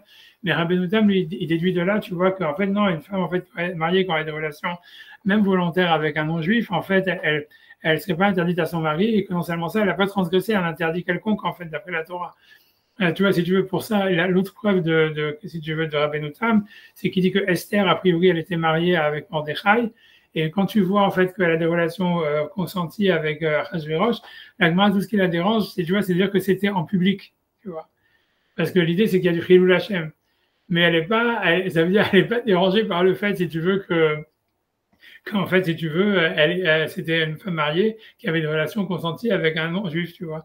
Et donc, Rabbi Notam, il dit, ouais, en fait, les non-juifs, ça compte pas. Tu vois, ça veut dire, tu vois, et moi, tout le monde lui tape dessus, tu vois, ça veut dire la main dans le dos, etc. Ils disent non, c'est pas des preuves, machin, blablabla. Moi, c'est pour ça, moi, je pensais que c'était un avis hyper minoritaire. Après, tu vois, mais après, quand j'ai vu, tu vois, ça, j'ai vu, tu vois, quand je regardais, tu vois, le Rambam et tout ça, je vois, tu vois, qu'il ramène, tu vois, un grotte mochée, tu vois, ça veut dire, tu vois, qu'il y avait un grotte mochée sur ces points-là qu'on a posés, etc. Et moi, je me dis, ah, tiens, qu'est-ce qu'il dit, tu vois, etc. Et là-bas, je vois, et tu vois, il ramène, ouais, mais en fait, c'est pas que Rabbeinu Tam qui pense comme ça. Tu vois, c'est Nachmanide aussi, il pense comme ça. Le Balama aussi, il pense comme ça. Et ça veut dire qu'en fait, il y a tout un pléthore de Rishonim, en fait, c'est pas du tout, ça peut être tellement si minoritaire que ça, qui pense, en fait, tu vois, qu'en fait, une femme juive mariée qui a des relations avec un homme non juif, même volontaire et tout ça, c'est pas du tout clair qu'il y a un interdit ou quoi que ce soit, etc. Tu vois, ça veut dire, ça serait d'ordre rabbinique, tu vois, un truc comme ça, quoi.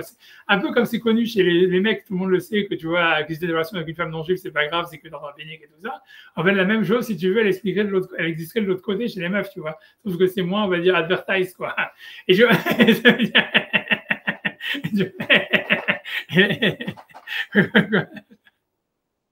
Ça, mais tu vois, la vraie question, et ça, si vous voulez, on peut regarder les textes, si vous voulez, 2 secondes. Si je peux essayer de récupérer le texte. Bien que je l'avais pas prévu, honnêtement. J'avais prévu le Balamahor, mais je me dis, le Balamahor, il est peut-être un peu plus long, mais je pense que c'est plus sympathique de faire Rabbeinu Tam. Parce que le Balamahor, c'est le Ramban, c'est un peu casse-pied, quoi. Mais non, je vais essayer de récupérer le Rabbeinu Tam. Le Tosfot, il est donc, tu vois, je crois, 3B.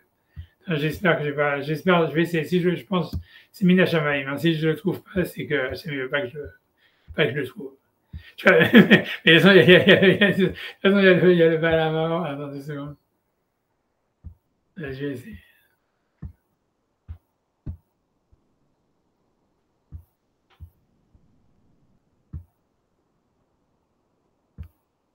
Je vais essayer de le trouver. C'est bon.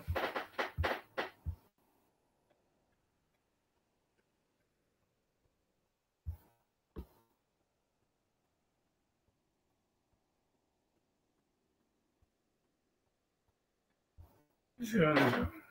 Ah, mais plus c'était 3A, 3B.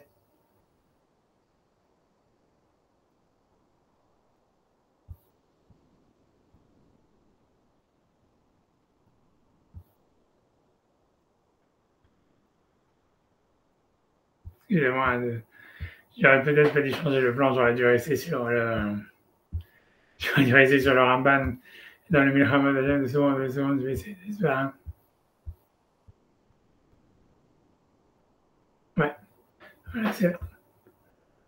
Donc ici, vous avez, je peux zoomer un peu sur tu vois, ça veut dire, voilà, je peux zoomer encore un peu plus. Ça, c'est le Tosfot, donc je pense que c'est 3B. 3B, voilà.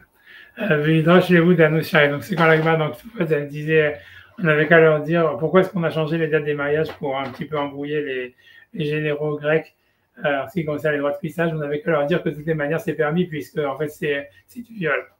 Alors, sur ça, Tosfot, il demande Thomas, et si tu vas me dire, va, Mrinan, le Pek Ben Soa ou Moreg, Alcool Averot, il y a Avor, va y a règle.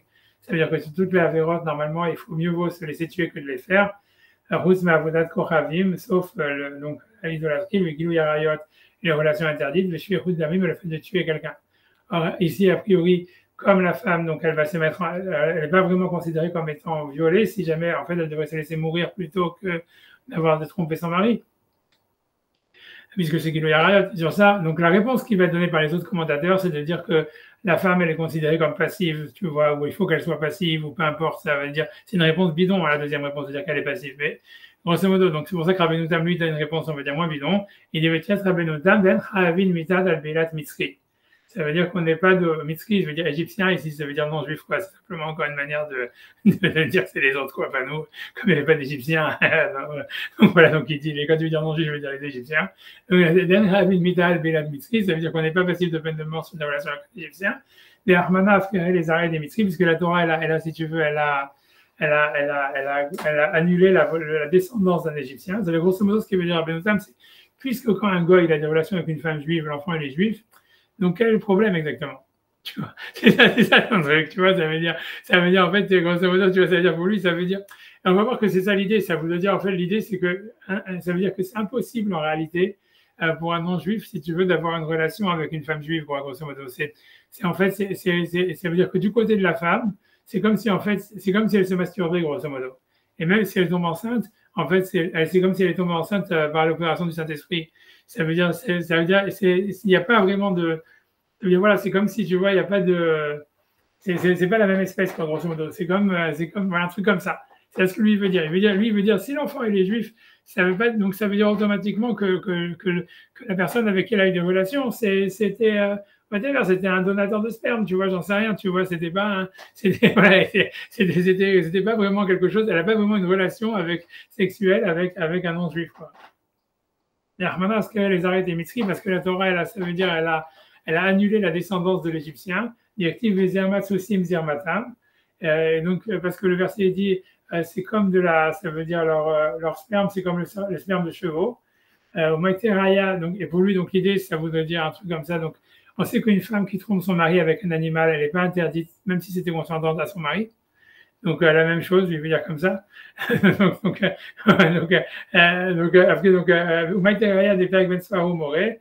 Et donc, il apporte encore une preuve, alors c'est pour ça, Esther, que l'Agma a dit, Esther paraît si Hava. Et ça veut dire que Esther, elle était en public, et donc c'est du Chilou Lachem. Velo paraît Esther Gilou Yarayot Hava. Et pourquoi on ne dit pas, voilà, mais Esther, c'est une femme mariée? Mashma des Mishum de Harayot, Lo Hava Mechaïva. Et donc, ça, on voit bien que, en fait, ça veut dire que si c'était un problème de Harayot, en fait, il n'y aurait pas d'interdit. Et donc, c'est à cause de ça donc, il n'y a pas d'interdit, je pense, pour une femme juive mariée d'avoir des relations avec un toy boy. C'est rien, tu vois, un petit gigolo comme ça. Tu vois, ça veut dire qu'elle va avoir de côté comme ça. Même si c'est pour tomber enceinte de lui, c'est pas grave. Mitorka et dit Rabbenoutam, et c'est à cause de ça que Rabbenoutam, il a permis. Les Bat Israël, ça veut dire une femme juive. Chez Emira, ça veut dire qu'ils étaient convertis au christianisme. Ou Baalea Ovet Goravim, et parce qu'avant ça, elle avait des relations avec un non-juif alors qu'elle était mariée, avec un juif avant, quoi, comme le cas que je vous ai parlé, les Kaïma, les Oto Ovet Goravim, de garder ce non-juif comme mari, Chénit Gaïa, quand il s'est converti, les Lochayach et Memar, parce qu'on ne peut pas dire que bien que normalement on n'a pas le droit de se marier, une femme qui a trompé son mari n'a pas le droit de se marier avec l'homme avec qui elle a trompé son mari après avoir divorcé. Les Baal, dans la relation, on ne peut pas dire qu'elle est interdite. C'est-à-dire que normalement, dans le cas normal, on dit qu'elle est interdite à son mari et avec l'amant. Pourquoi? Parce que Beviat Mitzri, dans la relation avec un non-juif, David et Biat BMA, parce que c'est considéré comme la relation avec un animal. Et ensuite, bon, Rivam lui tape dessus. Et comme je dis, mais c'est dire, moi au début je pensais que Rabbeinu Tam c'était, tu vois, un avis isolé, mais en fait non, tu vois, c'est pour ça dans les autres textes que je vous ai ramenés, c'est le Ramban et le Milchamot qui disent qu'à chaque fois que le pasuk qui parle de l'interdit tu vois, comment dire, d'une femme mariée, d'adultère, à chaque fois c'est marqué la femme de ton ami, la femme de ton ami, et donc ça voudrait dire en fait que l'interdit il est uniquement ça veut dire sur la femme de ton ami, quoi. Ça veut dire sur une femme juive qui a des relations avec un homme juif. Mais si une femme juive a des relations avec un homme non juif, ça ne serait pas inclus, quoi. Ils disent quand même tous que plus que le mariage non juif, il existe dans les Sheva Mitzvot Bnei Noach, puisqu'on voit que les Goïm, eux, ils ont l'interdit d'adultère, comme on a vu entre eux. Donc ça veut dire que leur mariage civil ou quoi que ce soit, il a une valeur. Alors ce mariage-là, il a aussi une valeur pour une femme juive. Donc la femme juive, elle transgresserait cet interdit. Mais comme quand un juif il transgresse un des 7 interdits Bnei Noach, lui-même il n'est pas passible de peine de mort, donc elle ne serait pas passible de peine de mort. Il y aurait tout le, si tu veux, tout le pataquès, si tu veux, de l'artillerie pénale que la Torah elle prévoit sur la femme adultère, il ne s'appliquerait pas, quoi, puisque en fait elle a transgressé que l'interdit, si tu veux, des Sheva Mitzvot Bnei Noach. C'est ce qu'il rajoute sur Rabbeinu Tam. Si vous voulez, on peut regarder, hein, c'est comme si vous avez le temps. C'est le dernier, je vois, on peut regarder si vous voulez 2 secondes. Je vais essayer, j'espère que ça va pas trop casse-pied. 2 secondes. 1 seconde. C'est le dernier texte que j'avais ramené. 2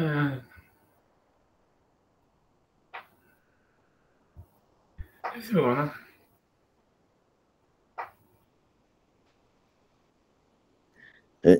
Vas-y. Si on va par là, du coup, si elle trompe son mari avec un goy et elle a un enfant, il n'est même pas mamzer? Non, il est caché. C'est un juge caché. Ah ouais, c'est un gros chidouche, ça. Ouais, non, c'est un super gros chidouche, tu vois. C'est comme tu dis, tu vois, voilà, c'est ça l'histoire, tu vois. Mais grosso modo, c'est pas si minoritaire, tu vois. Et même, tu vois, ça veut dire ici, là, ici, ça, c'est le livre, le Milchamot Hashem, donc c'est un livre de Nachmanide, qu'il a écrit sur le Rif, et qui cite le Baal HaMaor. Donc, le Baal HaMaor, c'est un autre auteur Rishon très important, tu vois, des Juifs de province, des Chachmei Provincia. Et lui, il dit la même chose, tu vois, que Tosfot, et il dit la même chose avec Esther, etc.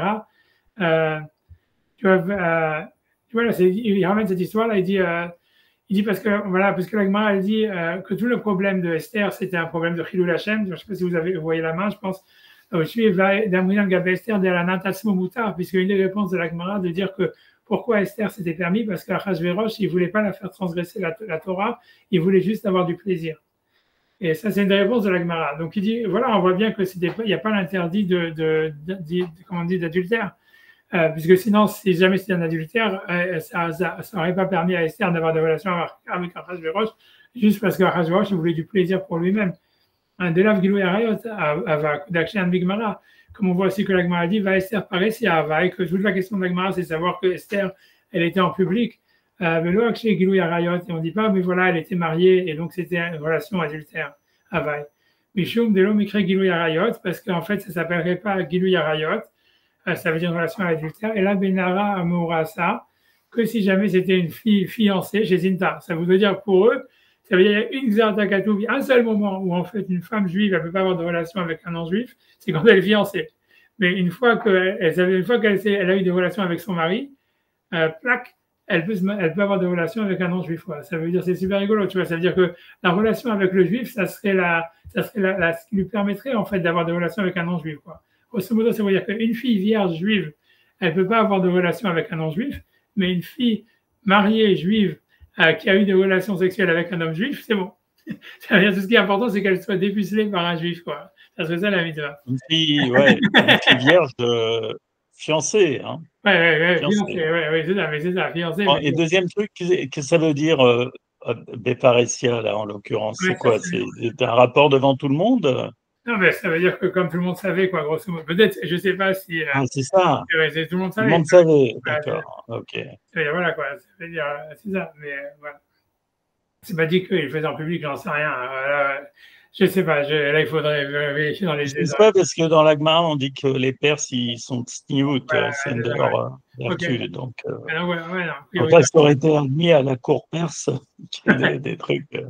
Dès qu'il demandait à son ex-femme de venir nue au banquet, a priori. Comme tu dis, mais bon. Voilà. Non, je suis d'accord, mais pareil, c'est a priori, ça veut dire parce que tout le monde le savait, donc c'était connu. Dans tous les cas, elle dit comme ça, tu vois, et donc il dit, voilà, donc a priori, l'idée, ça serait que, voilà, une fois que la femme, elle a été, on va dire, tamponnée par un juif, c'est bon, tu vois. On retrouve quelque chose qui ressemble à ça dans les lois de l'esclave juif, hein, que son maître, il peut lui donner une femme non juive si jamais, en fait, il a une femme juive avant ça, quoi. Tu vois, l'idée, c'est la première qui compte et qu'après, bon, c'est pas grave, tu vois.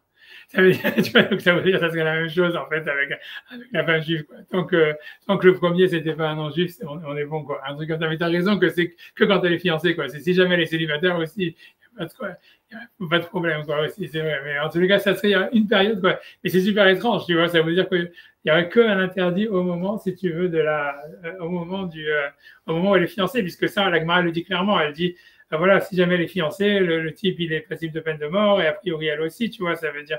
Donc, ça serait que du ish-ish, on apprendrait que une femme juive, elle ne peut pas tromper son mari avec un non-juif que dans la période des fiançailles, avant que le mariage soit consommé par le mari. Une fois que le mariage est consommé par le mari, hop, tchic-tchac, tu vois, ça veut dire l'affaire est dans le sac et tout va bien, quoi. Ça veut dire.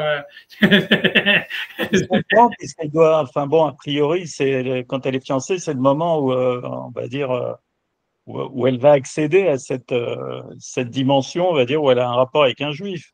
J'ai l'impression qu'après, d'après ce qu'on explique là, qu'une fois qu'elle a accédé à cette dimension, après, bon, c'est-à-dire, je ne sais pas comment on pourrait comparer cette histoire comme ça. Là. Non, je pense que l'idée, c'est que c'est la première approche. Après, oui, une fois qu'elle a cette dimension, tout le reste ne compte pas, quoi. Elle n'a pas. C'est moins important, on va dire. J'aurais dit un truc comme ça. Mais tu vois, voilà, c'est ce qu'il dit. Tu vois, encore une fois, tout ça, c'est Nachmanide, hein, c'est pas moi qui l'ai inventé. Tu vois, mais tu vois, et c'est Tosfot et tout ça, quoi. Ça veut dire, grosso modo, c'est que moi, au début, je pensais, ouais, Tosfot, c'est bizarre. Je me dis, Tosfot, on l'apprend quand on est petit à la yeshiva, quoi. Ça veut dire, on le connaît. Mais tout le monde dit, ouais, on apprend comme si c'était un truc, tu vois, puisque juste après, il y a le Rivam qui lui tape dessus, et les preuves, elles sont pas aïe aïe aïe non plus, tu vois. Mais tu vois, mais en fait, simplement, en fait, moi, ce que j'ai appris aujourd'hui, c'est qu'il y a des autres régions, quoi, que Nachmanide qui vient d'une autre école, quoi, qui est Sfarad, et le Balamor, que lui, il vient aussi de la troisième, si tu veux. Il y a trois traditions dans le judaïsme à l'époque du Moyen-Âge. Il y a Ashkenaz, il y a Séfarad, et il y a les Juifs de Provence, qui sont les Harmelounel. Tu vois, et que les trois, ils disent ça, tu vois, pour moi, c'est waouh, ça veut dire, ça veut dire que c'est pas un truc tellement minoritaire, quoi. Mais, tu vois, mais en tous les cas, une amie, voilà, dans tous les cas, c'est l'histoire, tu vois, une amie, je dit, je vais le Balbat d'Israël, le Mérigul Arayot. Voilà, je finis le texte un petit peu simplement, il dit parce que Aval Norchi, Aval Bat Israël, mais un non-juif qui a des relations avec une femme juive, l'homme écrit Giloy Arayot, c'est pas considéré comme du Giloy Arayot. Et là, je m'itote parce qu'il n'y a pas de peine de mort, Velo Chaïv écrit tout, ni un interdit de karet, ni nous, Lo Atia Minara Meorasa. Et ça, donc, ça, c'est pas quelque chose qui est comparable à la fiancée, des crades dans le verset perle, etc. Bref, tu vois, bref, tu vois, il va continuer sur tout ça, et, parce qu'il dit aussi qu'on voit que une des preuves qu'il ramène aussi, c'est quand, en fait, Tamar, elle avait eu des relations avec, on ne sait pas avec qui, puisque Yehuda, il pensait qu'elle était prostituée. Et donc, il dit, en fait l'idée, c'est qu'on voit qu'à la fin, ça veut dire, lui dit qu'en fait, la Gemara, quand elle parle de pourquoi Yehuda, il voulait mettre à mort Tamar, il dit c'était un décret, la Gemara dit c'est un décret du Beddin de Shem. Donc, comme s'il n'y avait pas de raison, normalement. Ça veut dire elle n'était pas passible de peine de mort.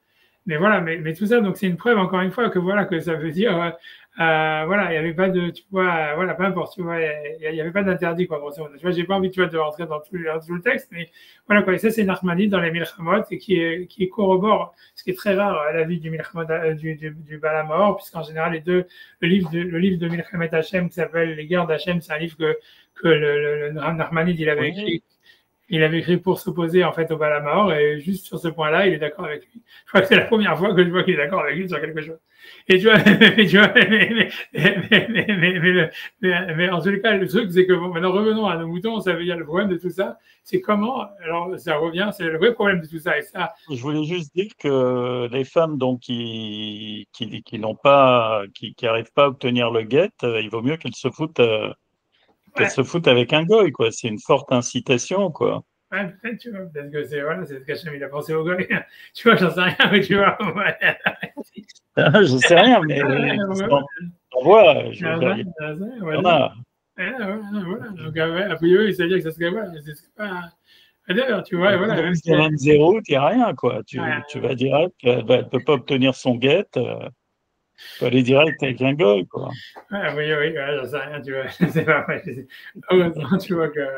Je comprends maintenant pourquoi on n'a jamais voulu que j'ai un poste de rap quelque part, parce que je pense que ça aurait été vraiment trop sous avec moi. Mais tu vois, en tout cas, c'est ce qui est marqué dans les textes, c'est pas ma faute, tu vois. Honnêtement, c'est pas moi qui l'ai marqué. Moi, je donne pas de conseils pratiques, quoi. J'ai pris ma retraite à ce niveau-là. Et tu vois, mais a priori, t'as raison.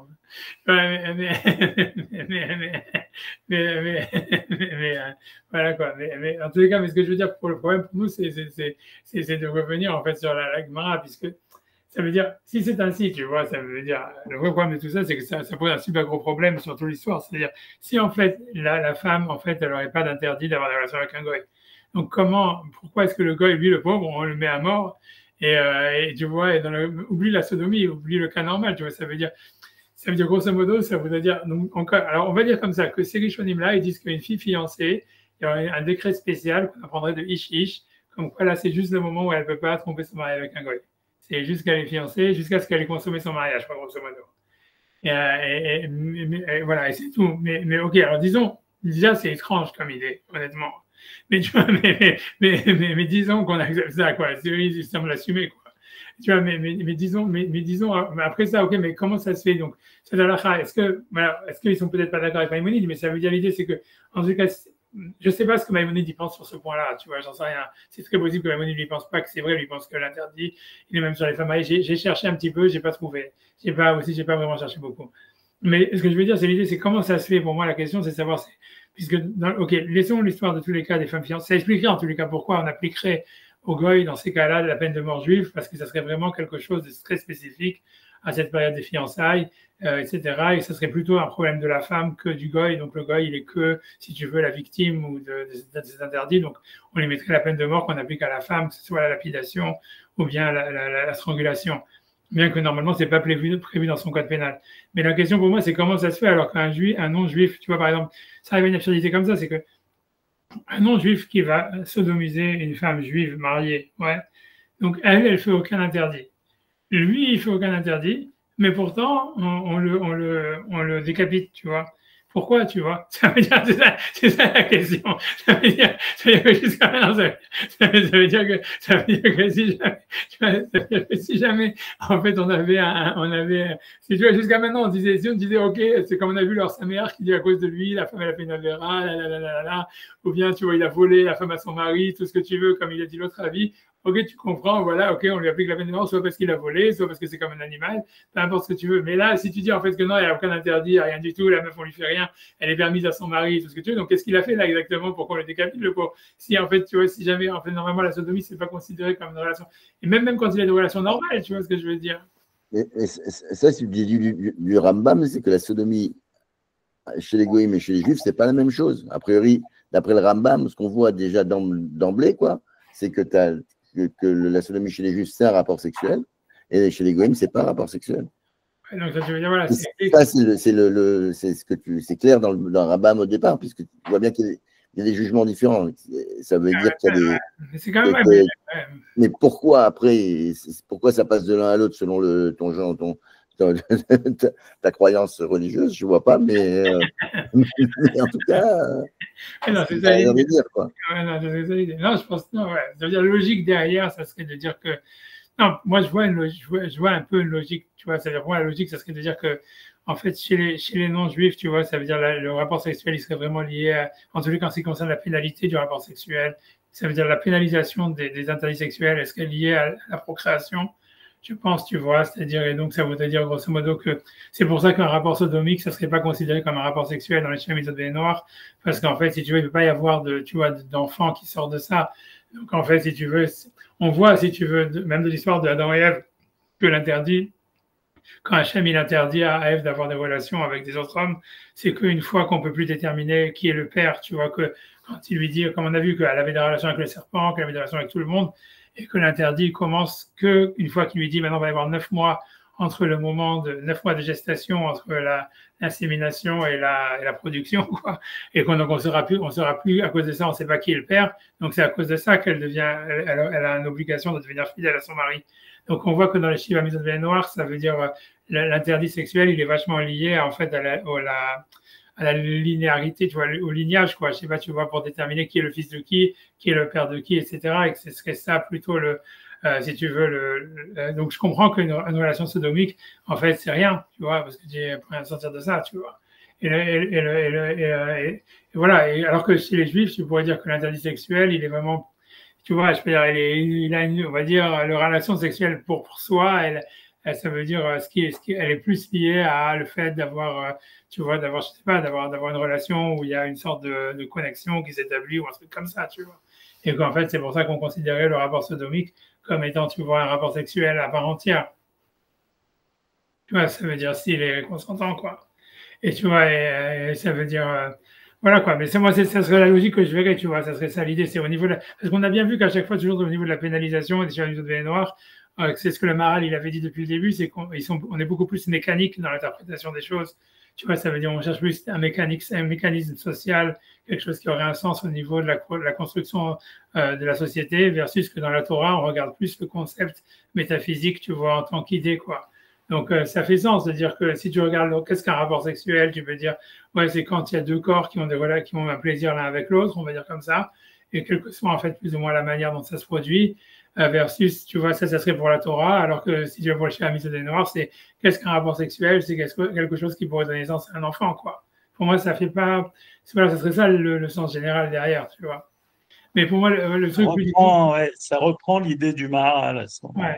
Ça reprend un peu l'idée du Maharal. Ouais, c'est ça. Ouais.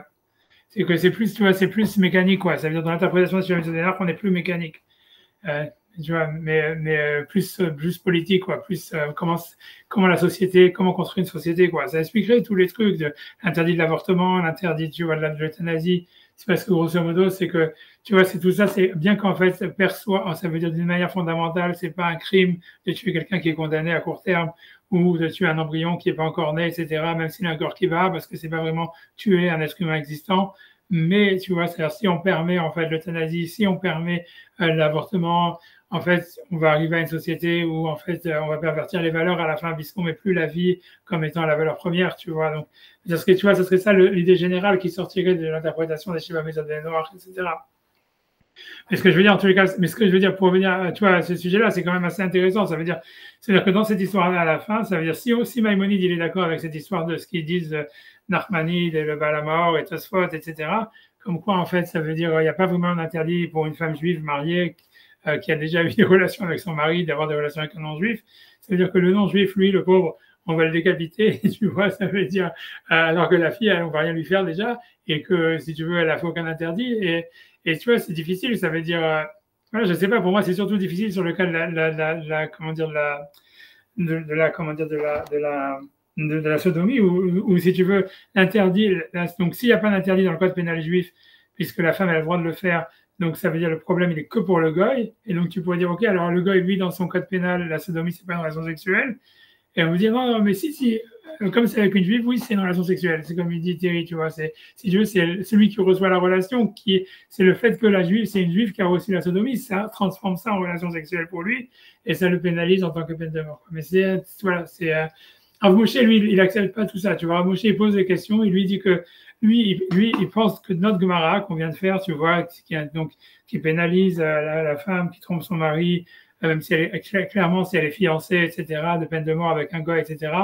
Et le fait aussi qu'on voit qu'elle est passive, en tout cas l'homme, le goy, il serait passible de peine de mort s'il a des relations avec une femme mariée juive.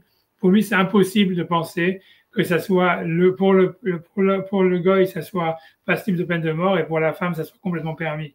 Pour lui, il dit que ça serait une absurdité technique et donc lui, il pense que c'est ça. Pour lui, il pense que ce Rabbeinu Tam et ses avis qu'on a vus, Rabbeinu Tam et si tu veux, le Balamor et le Ramban, bien que c'est des avis très importants, c'est des Rishonim, tu vois, qu'on peut pas normalement balayer. Comme ça, lui dit, il faut les balayer parce que la Gemara, elle est contre. Et donc, lui, il pense qu'il faut pas tenir compte de ce qui a marqué dans ses livres, si tu veux. Et pour lui, il pense qu'une femme, elle veut qu'il trompe son mari avec un goy, elle est passible de peine de mort, elle interdit à son mari, etc., etc., tu vois. Pour lui, une des pierres fondamentales, tu vois, de ça, c'est notre Gemara à nous, parce que pour lui, ça lui paraît impossible que le goy, on va le tuer, et la fille, on lui fait rien parce qu'elle, c'est complètement permise pour elle, quoi. C'est vrai qu'il y a un côté sadique là-dedans, tu vois, ça voudrait dire, quand tu dis à la femme, oui, tu peux avoir une relation avec moi, mais toi, si tu te fais avoir, tu te fais décapiter, quoi, alors que moi, j'ai rien, quoi. Tu vois, c'est un peu bizarre. Voilà, donc j'ai rien d'autre à rajouter sur ce cours, tu vois, donc si vous voulez regarder, on peut regarder, si vous voulez, le Maharal à 2 minutes, hein, si vous voulez, quand il parlait sur la sodomie, on peut essayer de rechercher 2 minutes, si vous voulez, hein, c'est comme vous voulez, ça avec le temps ou pas. J'ai plus trop le temps, moi, malheureusement. Okay, on pourra peut-être reprendre au prochain Maharal. Voilà, c'est ça, voilà, quand on jeter un petit coup de... Je regarderai moi aussi et peut-être on pourra reprendre un petit peu 2 minutes avant de commencer le reste, quoi. Ouais. Il faut que je me sauve, désolé. Bonne journée. Bon après-midi, à tout à l'heure. Ça avance, Ulpan? Ça avance bien? Il est parti. Il ne voulait pas répondu la question, ça avance tellement qu'il a dû y aller. Alors, tout à l'heure, on a le compte de Gemara tout à l'heure, mais attention. Ok, à tout à l'heure. Merci.